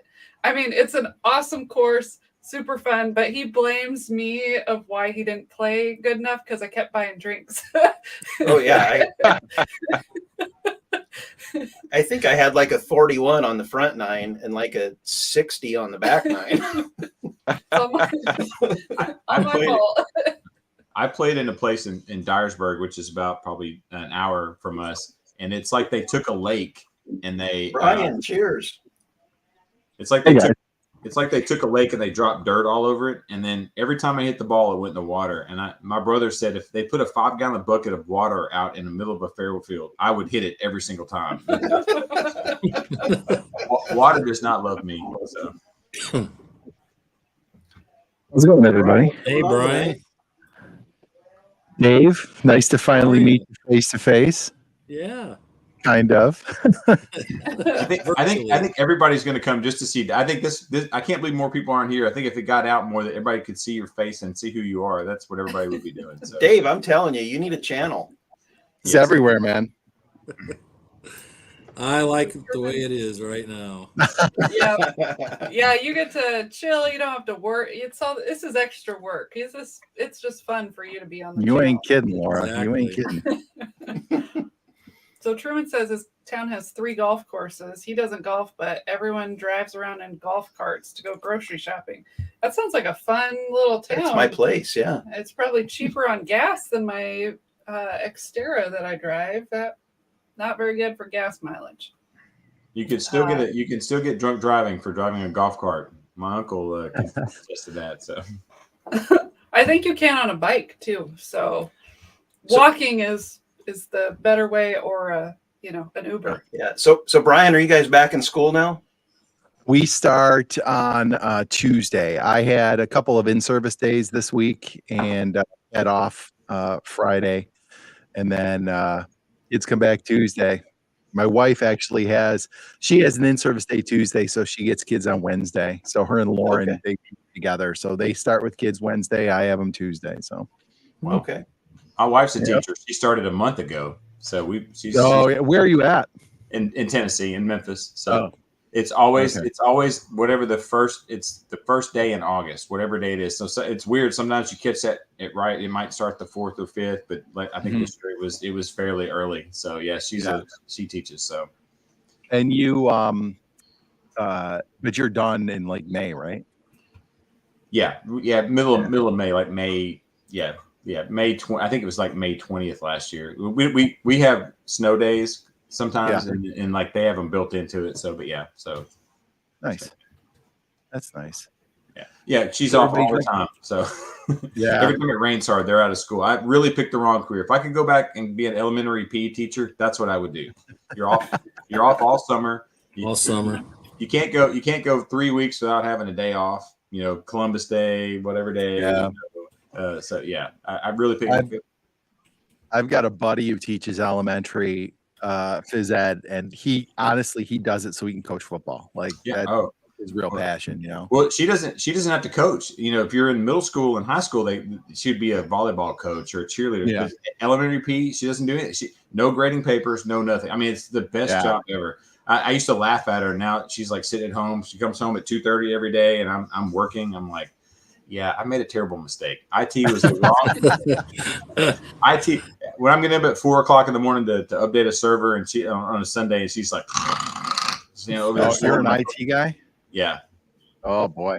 Yeah. I God bless you guys, because honestly, I'm the kind of guy who, if something goes wrong with my computer, I'm just like here, like pounding on it, and I'm like, why won't it work? Like, I am terrible at that stuff. So our computer crapped the bed a couple weeks ago, and a guy I teach with, his son is an IT guy, and he tried to fix it, and he's like, yeah, it just kept shutting down on me. So we ended up buying a new one. But like when that stuff happens, I am like, it's like the really bad mechanic who like opens up the hood of your car and just starts banging on it with a hammer and is like, I don't know what's wrong with it. Like, that's me with computer and technology. It's terrible. That's me with the remote for the TV. we were at the game on Friday. I have one daughter who cheers and one daughter who is in the band, and the AV equipment wasn't working. And I was sitting there, and they were running back and forth from the booth, and I sit right outside the booth. The whole they were just up and down. And somebody goes, "What we need is a tech person." And then like some people know me, like 3 people turned around and looked at me, and I go, all right, I'll go up there. And I walked up in there, and it was like this archaic system. There was wires everywhere. It was like someone had taken something from the 70s. It was almost like an 8-track with all this other high-tech equipment there. And I went in there, and like everybody's like, the PA system's not working. I just factory reset the whole thing. I just went, and it started working, and they were like, oh my God, it's amazing. And they were like cheering me as I got back to the stand, and I was just like, God, I hate that I do IT work. I hate it. I love that was the fix, because that's even when like we call IT at work, Reboot. like the on hold instead of music, it says, did you try turning it off and back on? And it's like, I don't want to listen to this. Yes, I tried that. Like, just get me to the IT person. That's the cable company. When your internet's not working, they're like, did you reset the modem? I'm like, yes, I've reset it 6 times because I knew you were going to tell me to. Yeah. They're like, we'll just try it one more time. that fixes 90% of your problems is rebooting. And that's what I did. And they were like, the game didn't even have the PA system on Tuesday. The JV game is like nothing worked. And I was just like, I just rebooted everything, went all the way down through it. And they were like, oh my God, you're amazing. I was like, not really. I just have been doing this a very long time. So.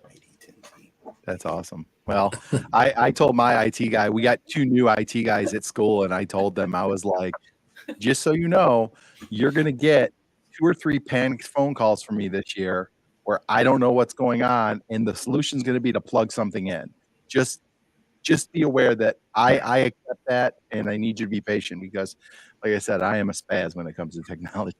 I love when watching the Whiskey Wisdom, because he's an IT guy too. When the audio doesn't work, I always know exactly what the problem is. I'm like, oh yeah, I know what the problem is. And he struggles because he's there. And I was just, to me, it's so funny because it's somebody else. I love it. William Hall, idiot errors are the worst. Or we call those ID 10 dot or ID 10 dot or 10. I've been drinking, but ID 10T. Yeah, thank you. What's Yeah. on the screen here? Yeah. Yeah. And then he said 99% of all problems exist between the monitor and the chair. We call it picnic. Error. That's I true. see it all the time. Picnic errors. Problem is in the chair. So Yeah. I like that too. Well, I will just say real quick, Myron, I am so happy you're on here. I will tell you, before we started any of this, you and the Bourbon Note guys are the two channels where I was like, I think I want to do that. Like, I loved watching you. I still do, but I loved watching your videos. I loved watching Ben and Greg, and you guys were the two that I never missed. And I went to Lauren. I'm like, hey, watch these guys. You want to do it? And she was like, yes.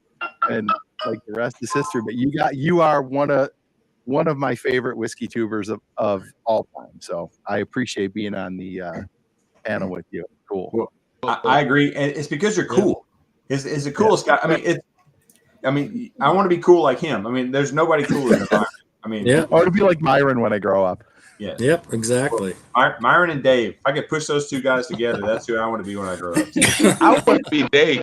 I want to be retiring in the future, playing nothing but golf. Cards. Exactly. That sounds like Playing fun. golf Having and any hunting bottle whiskey. of whiskey you could think of. Probably several of them. So Yeah. To go back to drinking for a second, I poured this again, the Holiday 7. And Laura, you said you got tobacco. I didn't. When I first opened this, I got heavy pine. Now I get the tobacco. I do. I exactly what you were talking about. On not so much on the nose, well, a little bit on the nose, but the taste, I really get that now. It's funny that now that it's opened up, I opened it the first night I opened it, I cracked it. I got Christmas and pine, but now I get a lot of tobacco. So you were right.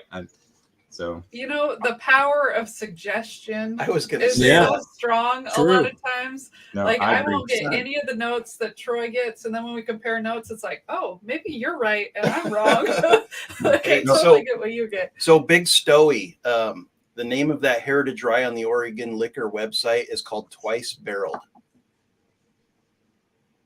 And you'll see it on there. Well, so he says Jack Daniel's rye twice barreled. Yeah. So specifically, so it'd be under J. If you go alphabetical Yeah, order. it's like buried in the middle of the Jack Daniels lineup, which is like 25 entries. There's a lot of Jack Daniels. A lot of Jack Daniels. So You guys seen this one? Sorry to interrupt, but I saw on the shelf and it just looked like a regular Bardstown white labeled Origin. And it's actually a single barrel and says Illinois single barrel, 6-year-old. Let's see if it'll Is it focus hard to on see? it. Oh, there Oh, you there go. you go. Yeah. Up in the corner where you can see it. So. Single barrel. Wow. No, Wow. I've Never never seen that seen a single before. barrel. I've never seen a Bardstown single barrel. 120 Dave has- proof. that's- And it is fantastic. I had it last night. Yeah, we don't get Bardstown out here. We got to order it online. So Yep, haven't seen it. We just we do get Bardstown because I found the Discovery 5 here, didn't I? no, you found Remus. Oh no, never mind. I've been drinking Remus too. 6 or Remus I gotta 5. drink No, you more found water. Remus 5. I drink more water here. I was at Bardstown Distillery a couple weeks ago. It's really weird. I can't find the Discovery 10 anywhere in any store. And I went to the distillery and they had it in the gift shop. So I picked it up there. And then they were saying that the Discovery 11's, isn't it coming out this month? Something Yeah, like that. is it 2 I- or 3 a year? They come out quick. Yeah, so we have 6, 7, 8, 9. We don't have 10. They're just coming out so fast at $150 a pop. Oh, I know it. You know, plus shipping for us, they're hard to justify buying every one. Unless the reviews online are that, it's just amazing and you can't miss this one, then I'm probably gonna wait for the next one. But I do love that Disco series. Troy, I totally. I was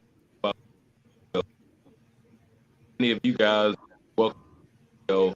Even before I get out, I've got so many out bourbons that I didn't buy because that was one of the ones that I didn't buy because everybody kind of crapped Remus 6. Dream is 5, everyone loved. Dream 3, everyone loved. Dream 4 was okay. I know about that one. But I've got to give props to Make a Drink.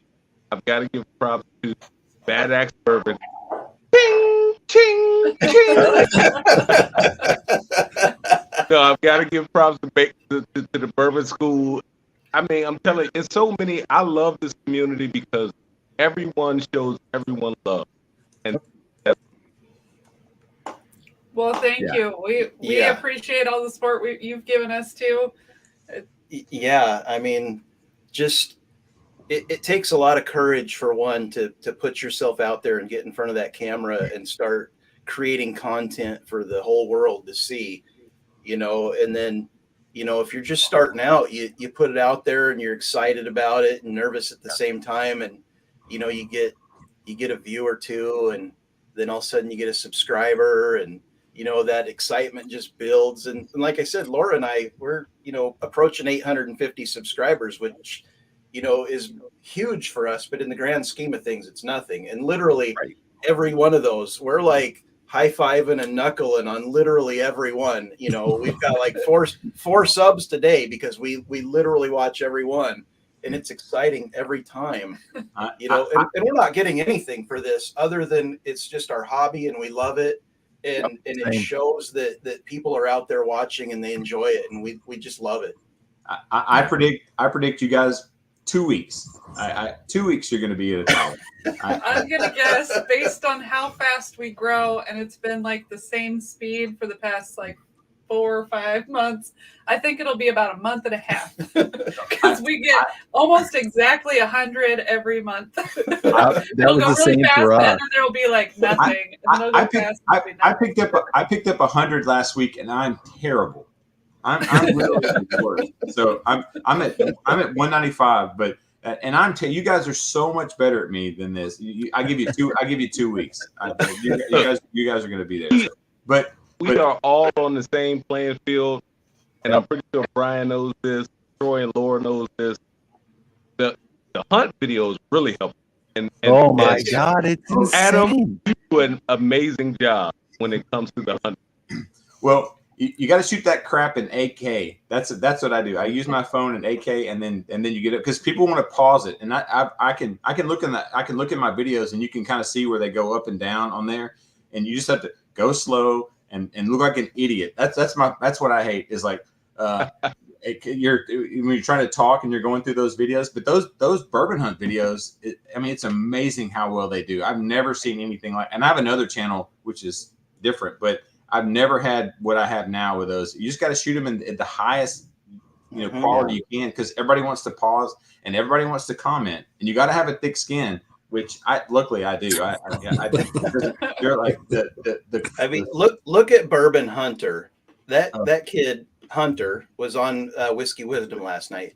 He's got 20 videos, 20 total videos. He's coming up on 3,000 subs. They're all hunts. He's very pretty. He puts out a quality product. He makes it fun. He does, but also he is a very good looking kid. If I had his face, I'd have that too. This face. I don't think that matters in the bourbon community. Bruzel, it's crazy. Bruzel, I think Bruzel's approaching 400,000 now. Bruzel, I think started just doing short hunt videos, so it's crazy. Yeah. We did one so I live in a very small town. Like I am south of Buffalo, and it's a very small town.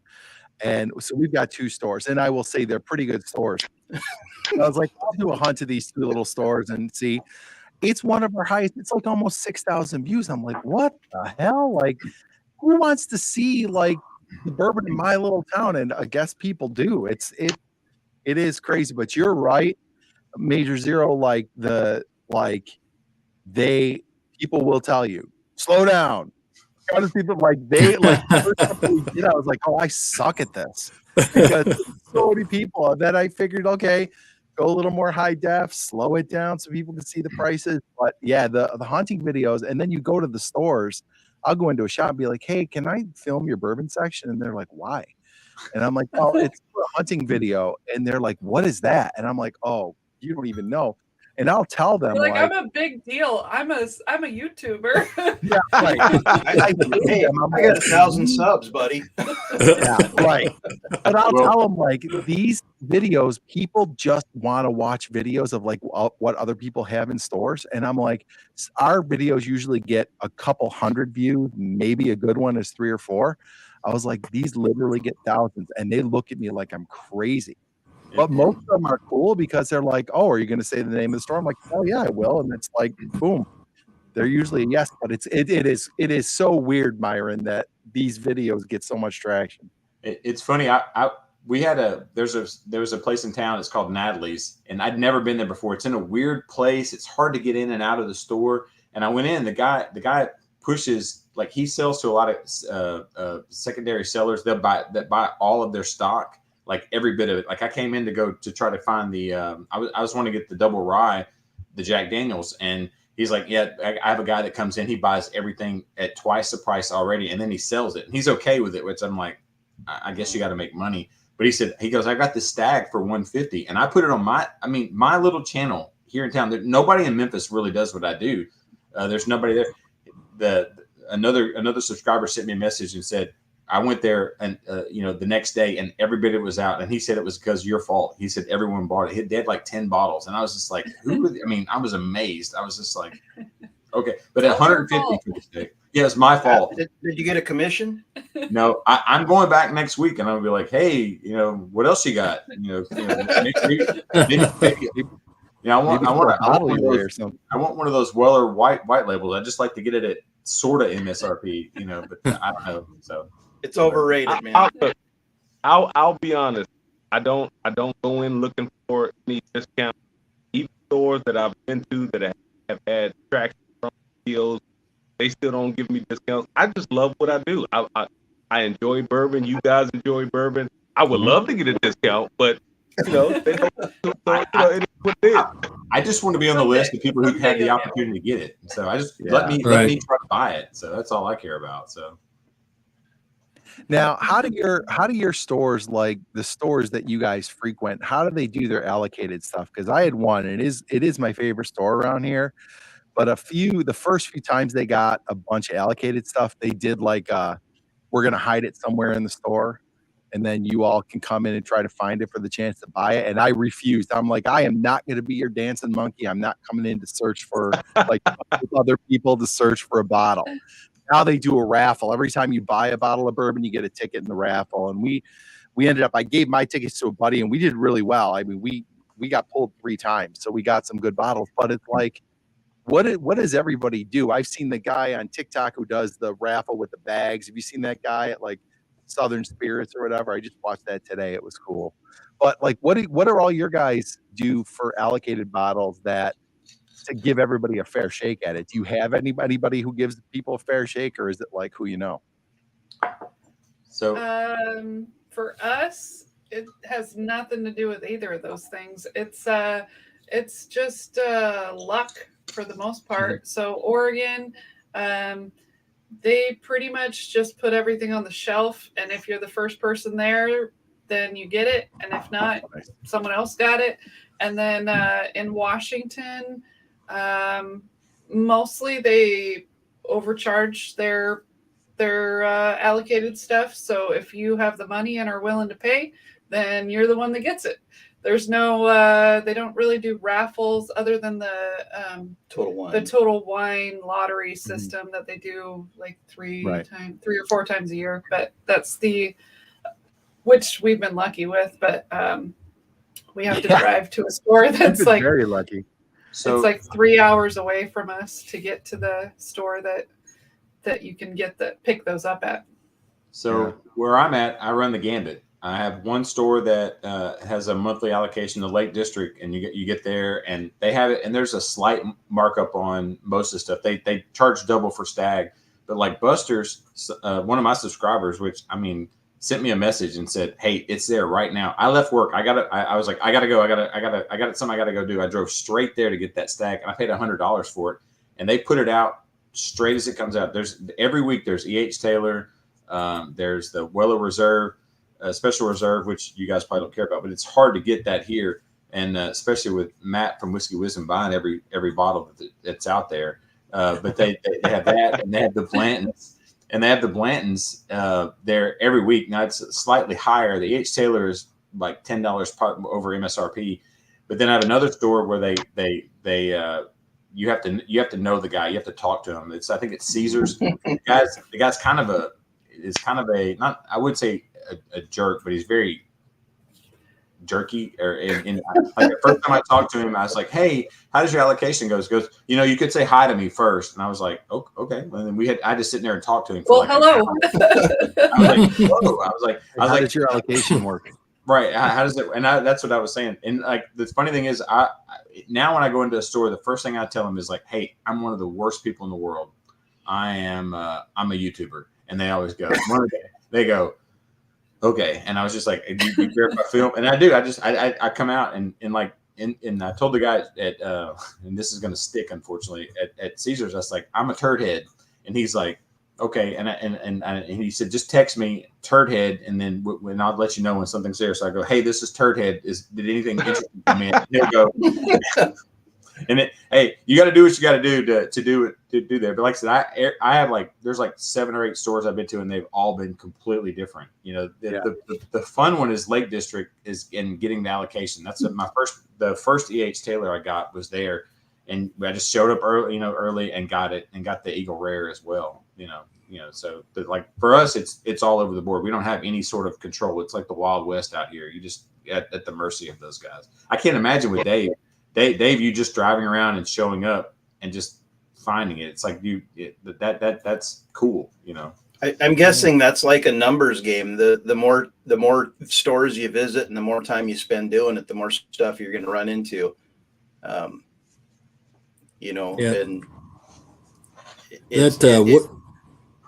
I'm sorry. Yeah, go ahead, Dave.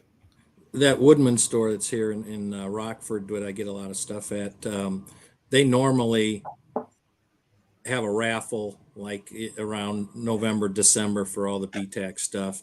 And that's why it was just, I couldn't believe that one day I walked in there and they had all the Pappy stuff on the shelf.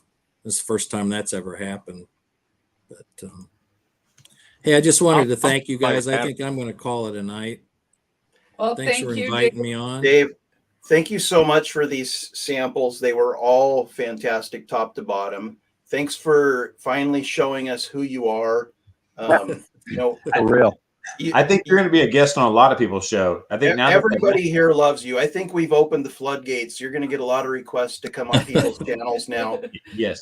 Whether you create your own channel or not, I wish you all the best with your hunts. I would subscribe to you 100% if you did. 100%. I appreciate it. You have a built-in audience. I promise you that we want to see what you got. And you could do shorts all day long. It's like, this is the super cool thing I got today. Na boo boo, and I would watch them so all day long. So.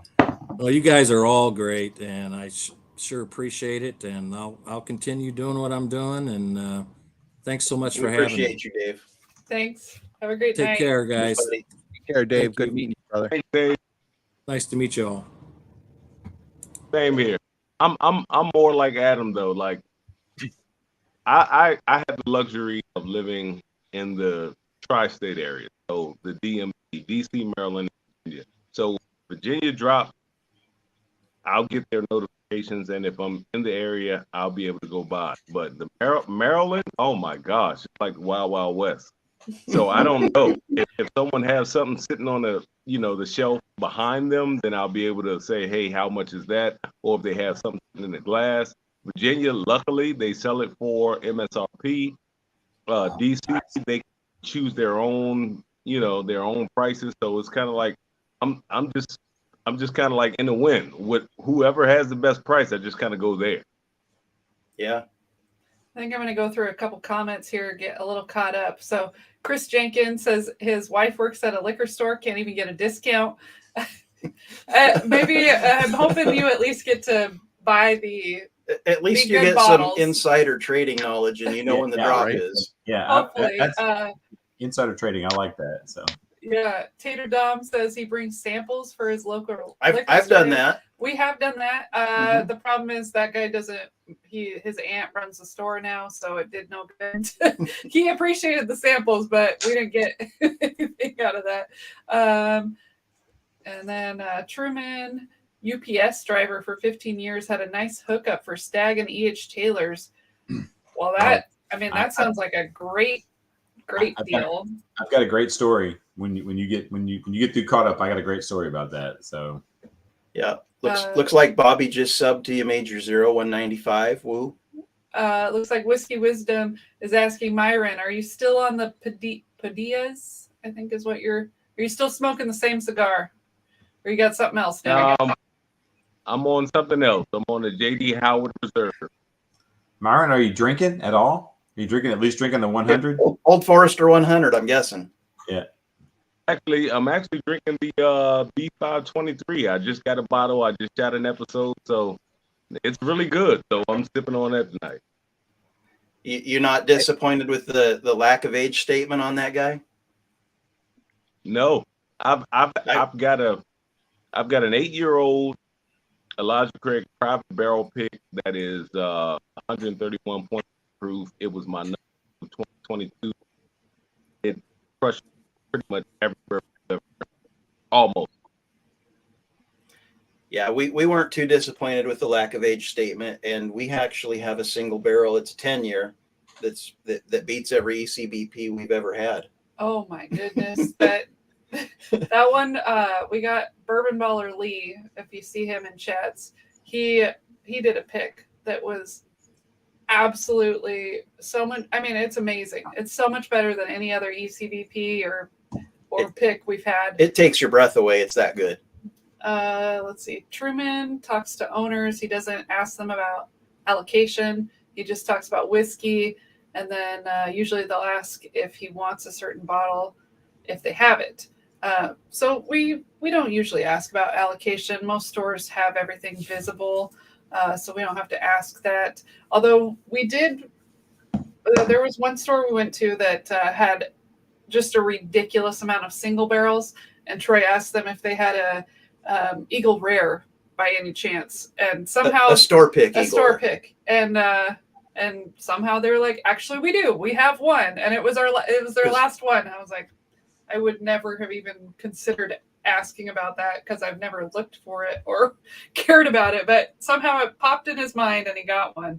So I would love for a 94 X4, but I'm these squares are so small, and I'm looking on my phone. I'm trying to figure out what Brian's phone.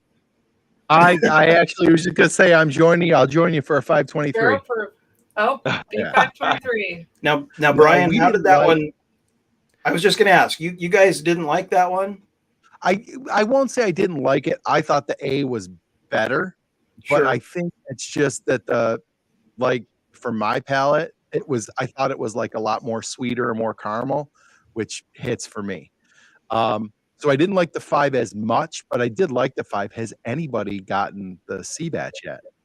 Not yet, but we're gonna have to start. Our eyes are open for it. Yeah.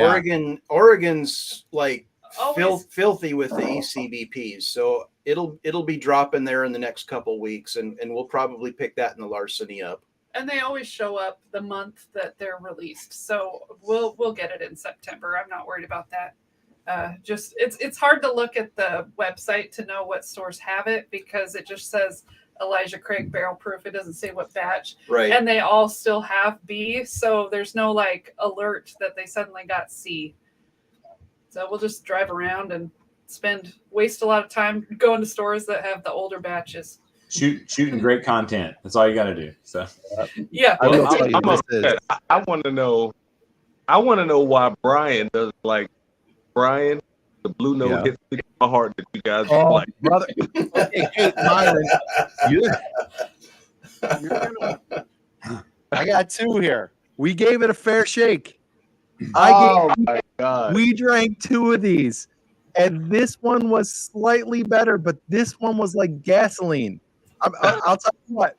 You're gonna email me an address, I'm going to send you samples of both these. You're going to tell me where I'm wrong. If I'm wrong, I'll own it. But I won't buy another one. Like I just won't. Right. It's 0 for 2 for me. So they do this in Memphis, right? So this is our hometown, Yes. the hometown stuff. They just released, I got it here in front of me. They just released 901 is our area code, and they do a big thing September 1st here. They just released a rye. I couldn't get there in time. I'm going to go probably Monday and see it. So I was just curious, if I had the rye, would you be interested if I could get one? Would you want a sample of that? No, I was going to try that for sure. Yeah, I was going to like see if dabbling. We're dabbling into rye a little bit, so I'll always try a rye. Yeah. So yeah, they've got 2 special bottles. I don't know that they're still there. I'm gonna try it. And I was gonna see if Baker Drinks wanted one. I know they're big rye guys. There as well. So they have 2 special releases. The 901 thing. If I can get it, I'll try to see if I can get and try to get it to you. We'd definitely be interested. Yeah, we love hand delivered gifts. Yep, I'll see what I can do. I don't hand delivered. Monday, I think I think they're open, and I'm off on Labor Day, so I'm going to try to go down there and see if I can try to go and see if there's any left. They didn't. It's a limited release, but I think that probably would do it. So I'll see what I can do for you. So you guys won't be able to see this, but I'll show you anyways. So there's 158 stores in Oregon right now with ECBP on the shelf. Wow. Wow. Damn. Yeah, they don't sell out. And they're anywhere from 1 to like 40 bottles. Damn. Wow. You know, it's Oregon's just filthy with this stuff. I don't know if people don't like them here or They're just so readily available. I get way more than they need. I found an A batch. Oh, go ahead, Myron. No, I was about to say that Maryland, we normally get them when they come out, but this year I've had a hard time. I've been to several stores that I have great relationship with owners, and they told me we just don't have them. I wonder why. I guess maybe they're just all making it to Oregon. We're getting your allotment. They sent them to the wrong state. They're pretty rare around here. My little store, one of my little stores here got the A batch, and that's where I got one of them. I just found an A batch about a month ago at a store up north of Buffalo. Snagged that for retail, $70. And then the B I got up in Buffalo. And right now, one of my shops here has about 5 or 6 B batch on the shelf. And they've been there for a while. So I don't know if it just like hit a saturation point in certain places and it's just kind of sitting around now. But that B batch has been sitting there a while. Nobody's buying it. So Byron, I've got the unfiltered. I have a store pick here. I couldn't see your bottle. Is this one that you've had on the? It's the one that's got the porky pig on the back. Is that one that you have? No, I've got one store pick. I've got another regular. Both of them are great. So Byron, I'm not Brian. Brian. Once again, I've been drinking. Brian, that I should get that on a T-shirt. Brian, do you have the one that's got the porky pig on the back? On there? No. So the first one, the one that I really hated, and you can see, look how light that is too. I mean, it's super light. This one is from a store in Rochester, just east of us. This was a store pick, and then this one is a pick, but it wasn't a pick of the store I got it at a little shop down in Chautauqua Lake, which is a little bit south of us, but it's hand selected by the Brooklyn Whiskey Barrel something pickers. Brooklyn Whiskey Barrel pickers. And this one was better. And I mean, you can see the difference in the color of these. Yeah, that's a huge difference in color. This one's a lot darker than this one. And it is better. I guess for me, like, even though this one was better, just the way people before I got it and the way people were like, oh, you've got to go try a Blue Note Uncut Unfiltered. It just didn't hit like that for me. Even at $40, which is what I got these for, I could name a few I'd rather have, but it just, I don't know. There's just something about it didn't really hit for me. So Well, you know, Canadian Chris says Michigan is so far behind other states. The store I frequent just got ECBP A123. Yeah, that's a bit far behind. They're Yeah. they're just getting the A. Two batches, yeah. So I guess Canadian Chris doesn't live in Canada. Just Keith is just dropping got the off. name. One of my B, I guess I thought I got this in Buffalo. I actually got this at Here's Heaven Keith. Thanks Hill, for at the Heaven joining. Hill Experience. I went there, and this was in April, so it was, or no, May. We went end of May, and I knew this was fairly new. And I was like, "You don't have any, barrel proof anywhere, do you?" Like, you go to the shop upstairs, and they didn't have any. Like, "Yeah, we got it." I was like, "It's probably the A batch, right?" Because I had already. I was like, "No, it's the B," and so they dropped that on me, but. Yeah, that was fortuitous. Like, my wife's always like, "Oh, you should ask."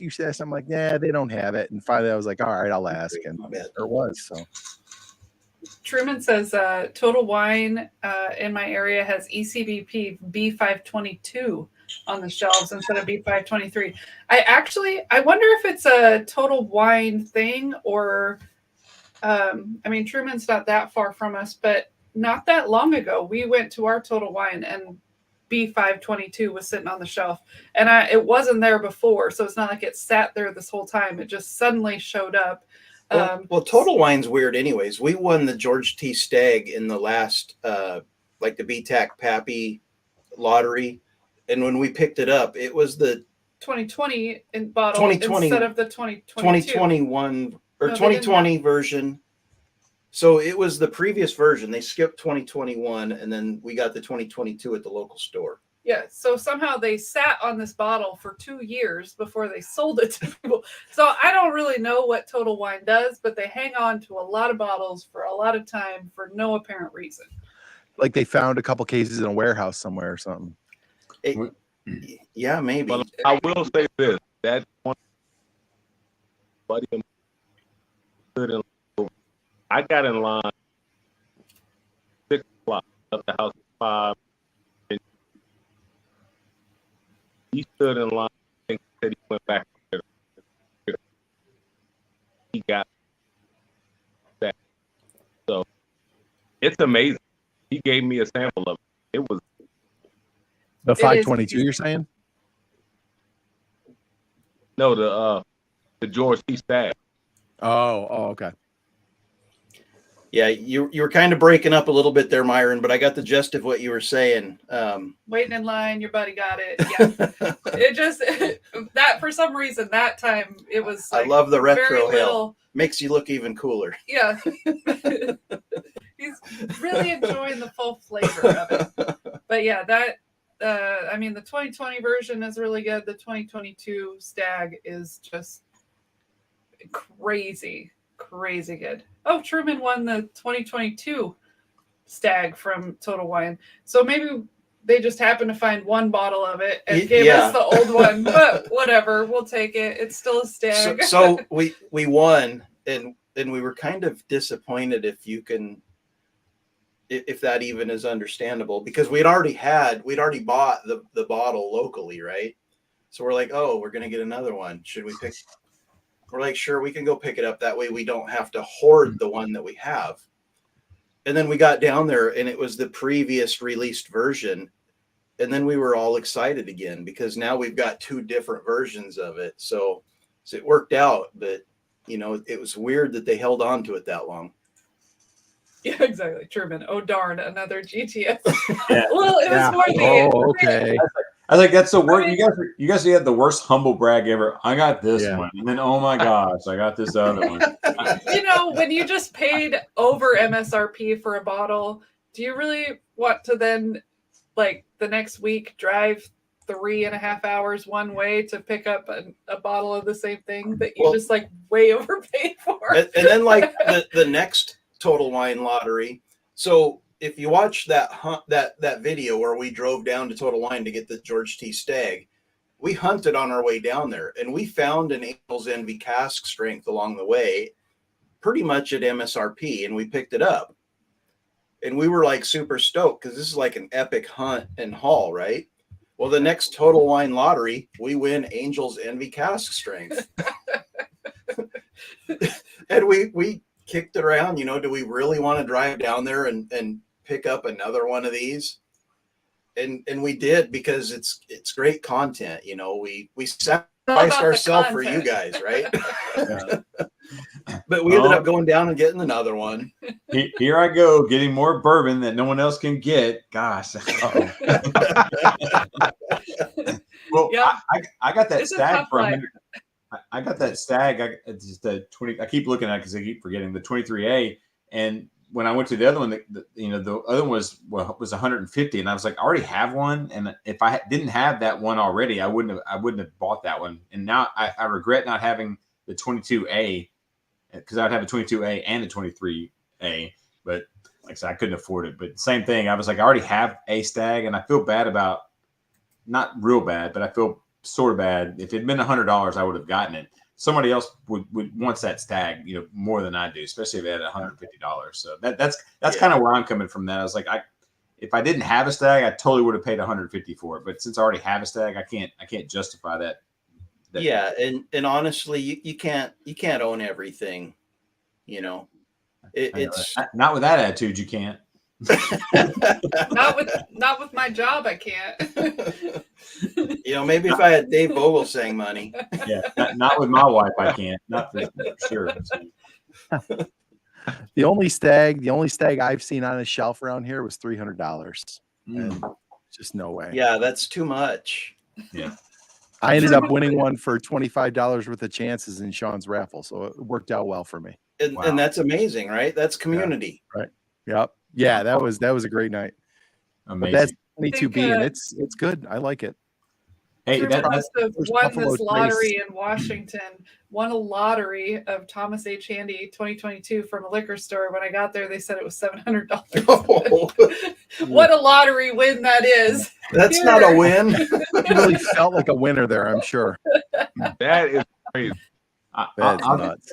I'll tell you, of all the bourbons I've had, and I'm an old man, I've had a lot of them. That stag is magical to me. It really is. Like I waited 5 minutes between each sip, and everyone was different. And it was that bottle. It probably took that long to finish. Yes. Right. Yeah, I will tell you, stag to me, this stag I have, and I don't have much frame of reference for Stag Junior. I have had George T. Stag and a bunch of other Buffalo Trace. The Stag Junior is probably the first Buffalo Trace product where I was like, okay, I get it. It's really, really complex. It's flavorful. I really like it a lot. Yeah. Yeah. It is that good. It is worth it. Yeah. Yep. It is, and I wish I regret not paying $150 for it for the 22A. Have you guys had it? Have you had the 23A and the 22A? Is there a difference? Or is there, you feel like we haven't had the 23A. We have the 22B was the last one we've picked up. But we have maybe we have 23A. We have 15, 16, 17, 18, 19.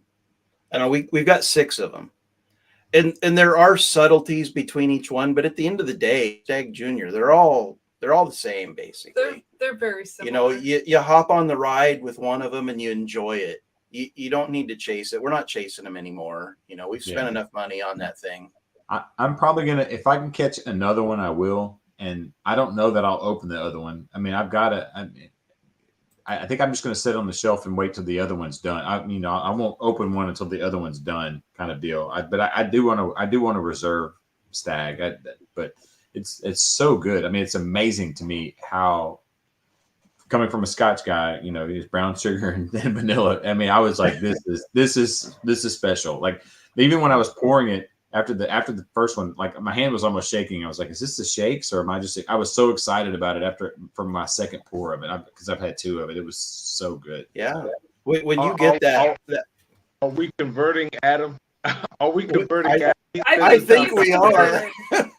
For sure. Look at that shelf. That's this bourbon behind him. This Offerman 11 is my baby, and I've been looking forward to tomorrow. It's going to be my Sunday pour. It's going to be probably one. If I Wait, enjoy I this thought- like I think it is, it's going to be my Sunday pour once a month. I'm gonna Yeah. make this bottle last.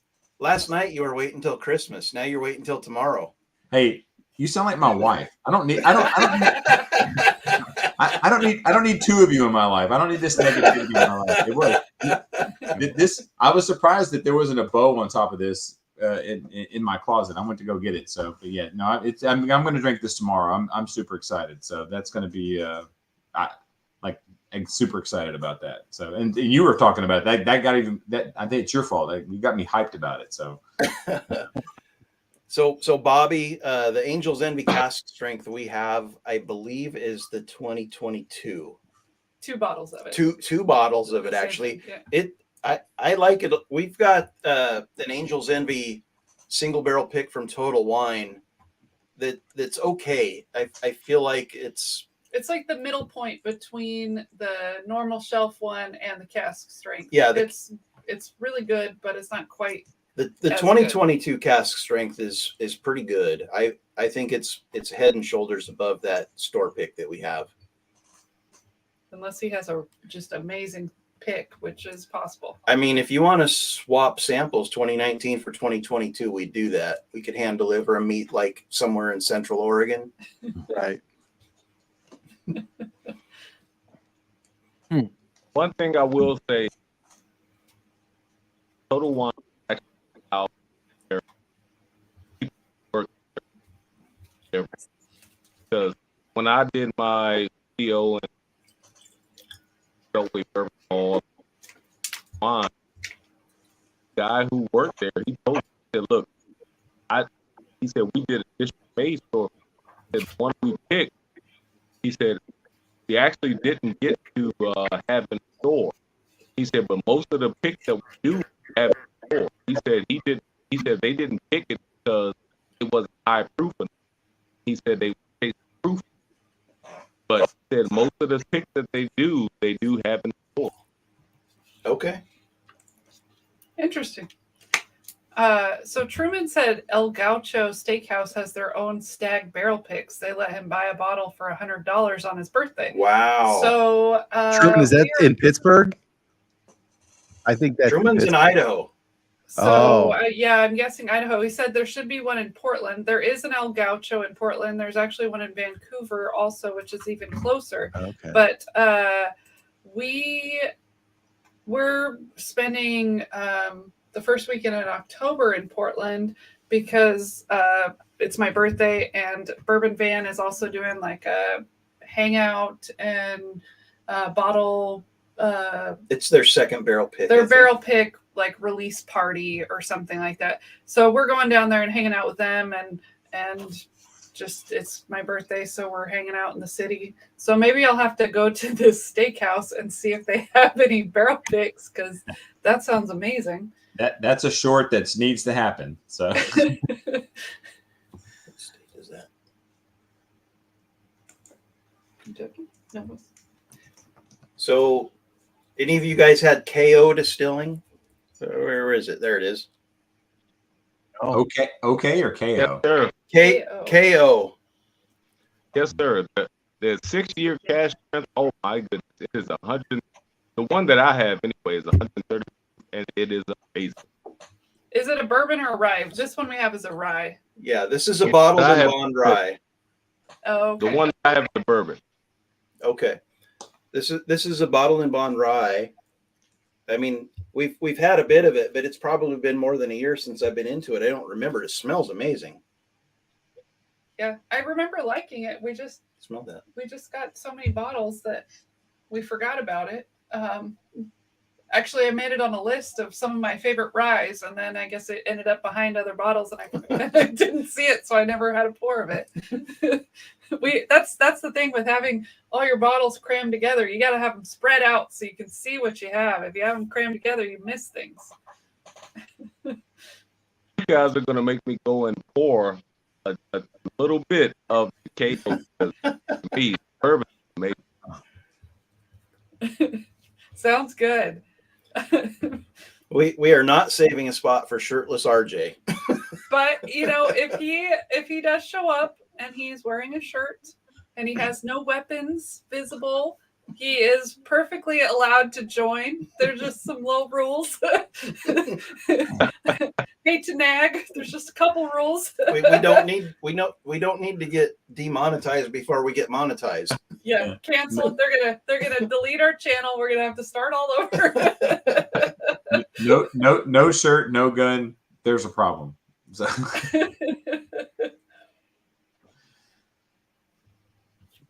He came on our thousands the other day, and I had not I'm not trying to big time or anything. I had not heard of him yet, and I came to understand after the fact he was just kind of starting up, and he's sitting in our little like backstage there, and I'm looking, and I'm like kind of like thinking Lauren next to me. I'm like, what the hell? He doesn't have a shirt on. She's like, oh, he has a shirt on. I'm like, what the hell? Brian, we were like, rolling. It was good entertainment. I looked at my wife and she's like, and I'm like, screw it, I'm letting the dude in. Let's see what he's all about. RJ's a good guy. He comes on our lives and he's pretty down to earth. Yes. He's just a good make dude. sure he's wearing a shirt and no guns. I like how he showed his bank account last night. Like we were on he's like, I got $8,000. I was like, I don't have $8,000. And then his wife came home and he was gone. No, he's like instant click off. Like, it's enchilada time, and he left. he was talking real big. She came in and boom, gone. Luckily, my wife has been asleep for an hour, or I'd be in trouble. Oh, so Truman said he went to the one in Seattle. Oh, okay. Well, I keep saying he. I assume he. Did you just assume his gender? Well, so YouTube gives me this nice little statistic, and it's like 98% of the viewers are male. So I just assume everyone's a male when 98% are male. I just, So and $20 for poor is amazing. Talking about YouTube statistics, have you looked at your audience to see the countries they come from at all? Have you seen the? Most are in the U.S. I mean, there's lots of other countries, but the majority is the U.S., which makes sense for bourbon content. I've seen a marked increase. Like it was like 6% the other day from India. Like I get a huge spike from India, and I did a little Google foo there, and they're the largest. Now I'm Scotch heavy in my conversation. They're the largest. They have an Indian Scotch with their equivalent of that. But so you're a repeated Scotch drinker. You should pick up some Amroot Fusion. Yeah, that one's really good. We have that. There's also they imported peat from Scotland, and it's an Indian single malt with Scottish peat. It is amazing. There's none around here. I've been looking specifically for an Indian Scotch. That's actually what I go to a store. That's what I'm looking for right now. I got the top 15 list. I was just trying to find one. I can't remember what the other one is because I've been drinking. But there's the number one, and I was going to feature it because the numbers that I've seen have been so much from India. I was surprised at how much there are, and if you say India enough on your feed, it'll start popping up in there. But there's like my audience has got a lot of Indian subscribers, and I get them late at night. Like I get a big boost at night, I guess, because it's probably morning for them. There, yeah, that makes sense. I think the other one is like Ramper. Yeah. So Adam, when you chat with us this week, remind me. I'll hand deliver you a sample of the Amroot. Nice. Yeah, I've been looking. I actually, we don't have a Total Wine here, and we have I guess Tennessee's weird. I think Drizzly will do some delivery. It's hard for us to get alcohol delivered here. I wish we had a Total Wine. That's one of the things I would try to order was one of those just so I could feature, just to see what would happen. It's more of like an experiment of like who's watching your video. But I was surprised. Like I had a huge spike of like 6% of Indian viewers, and because they love it. They apparently love Scotch and bourbon. It's like the number one. It's the number one whiskey market or Scotch. No, Scotch. They just passed Scotch. They literally Are they not like the world's largest population? I mean, it makes sense. They're but they're the number one Oh, it looks like it's almost empty. Bare Bare knuckle. knuckle. Okay. Nice. It is the bare knuckle single barrel. Six. I think they get it from MGP. I don't know if you guys heard bourbon. When they say I've never look had like it. red and brown, oh my god, so dark. So Matt's off to eat a late dinner. What time is it? It's 11:30 at his time. It's 11:30 his time. 11:30. That's 11. a very late. That's like fourth meal. Breakfast. That's like a drunk munchie, maybe. Crunchies. He's going to eat like a hot pocket or something. That there's no He's place. hitting the drive-through at Taco Bell. Yeah, there's no place open Yeah, in he's going Georgia. to Pennies or something. Yes. I remember when I was stationed in Pensacola, Florida, we used to hit the White Castle after we were out partying. Is Nice. that a thing still? Well, we have crystals. We have crystals down here. Crystal we don't was have a, Yeah. It's little Not square around hamburgers, here. right? we put mustard on ours. I think you put ketchup on yours, right? And that would isn't that the difference? I'm more I of a don't know. barbecue sauce guy. It's been.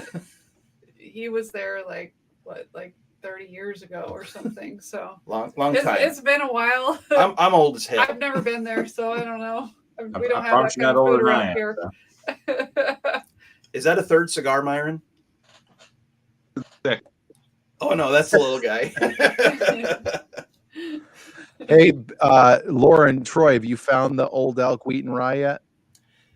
No, No, we've not. So I'm going to send you some. Has anybody else found this? I feel like we've got some of that from you, Oh, did Or you? maybe he. and we just need to hook up for a live so we can taste through that stuff.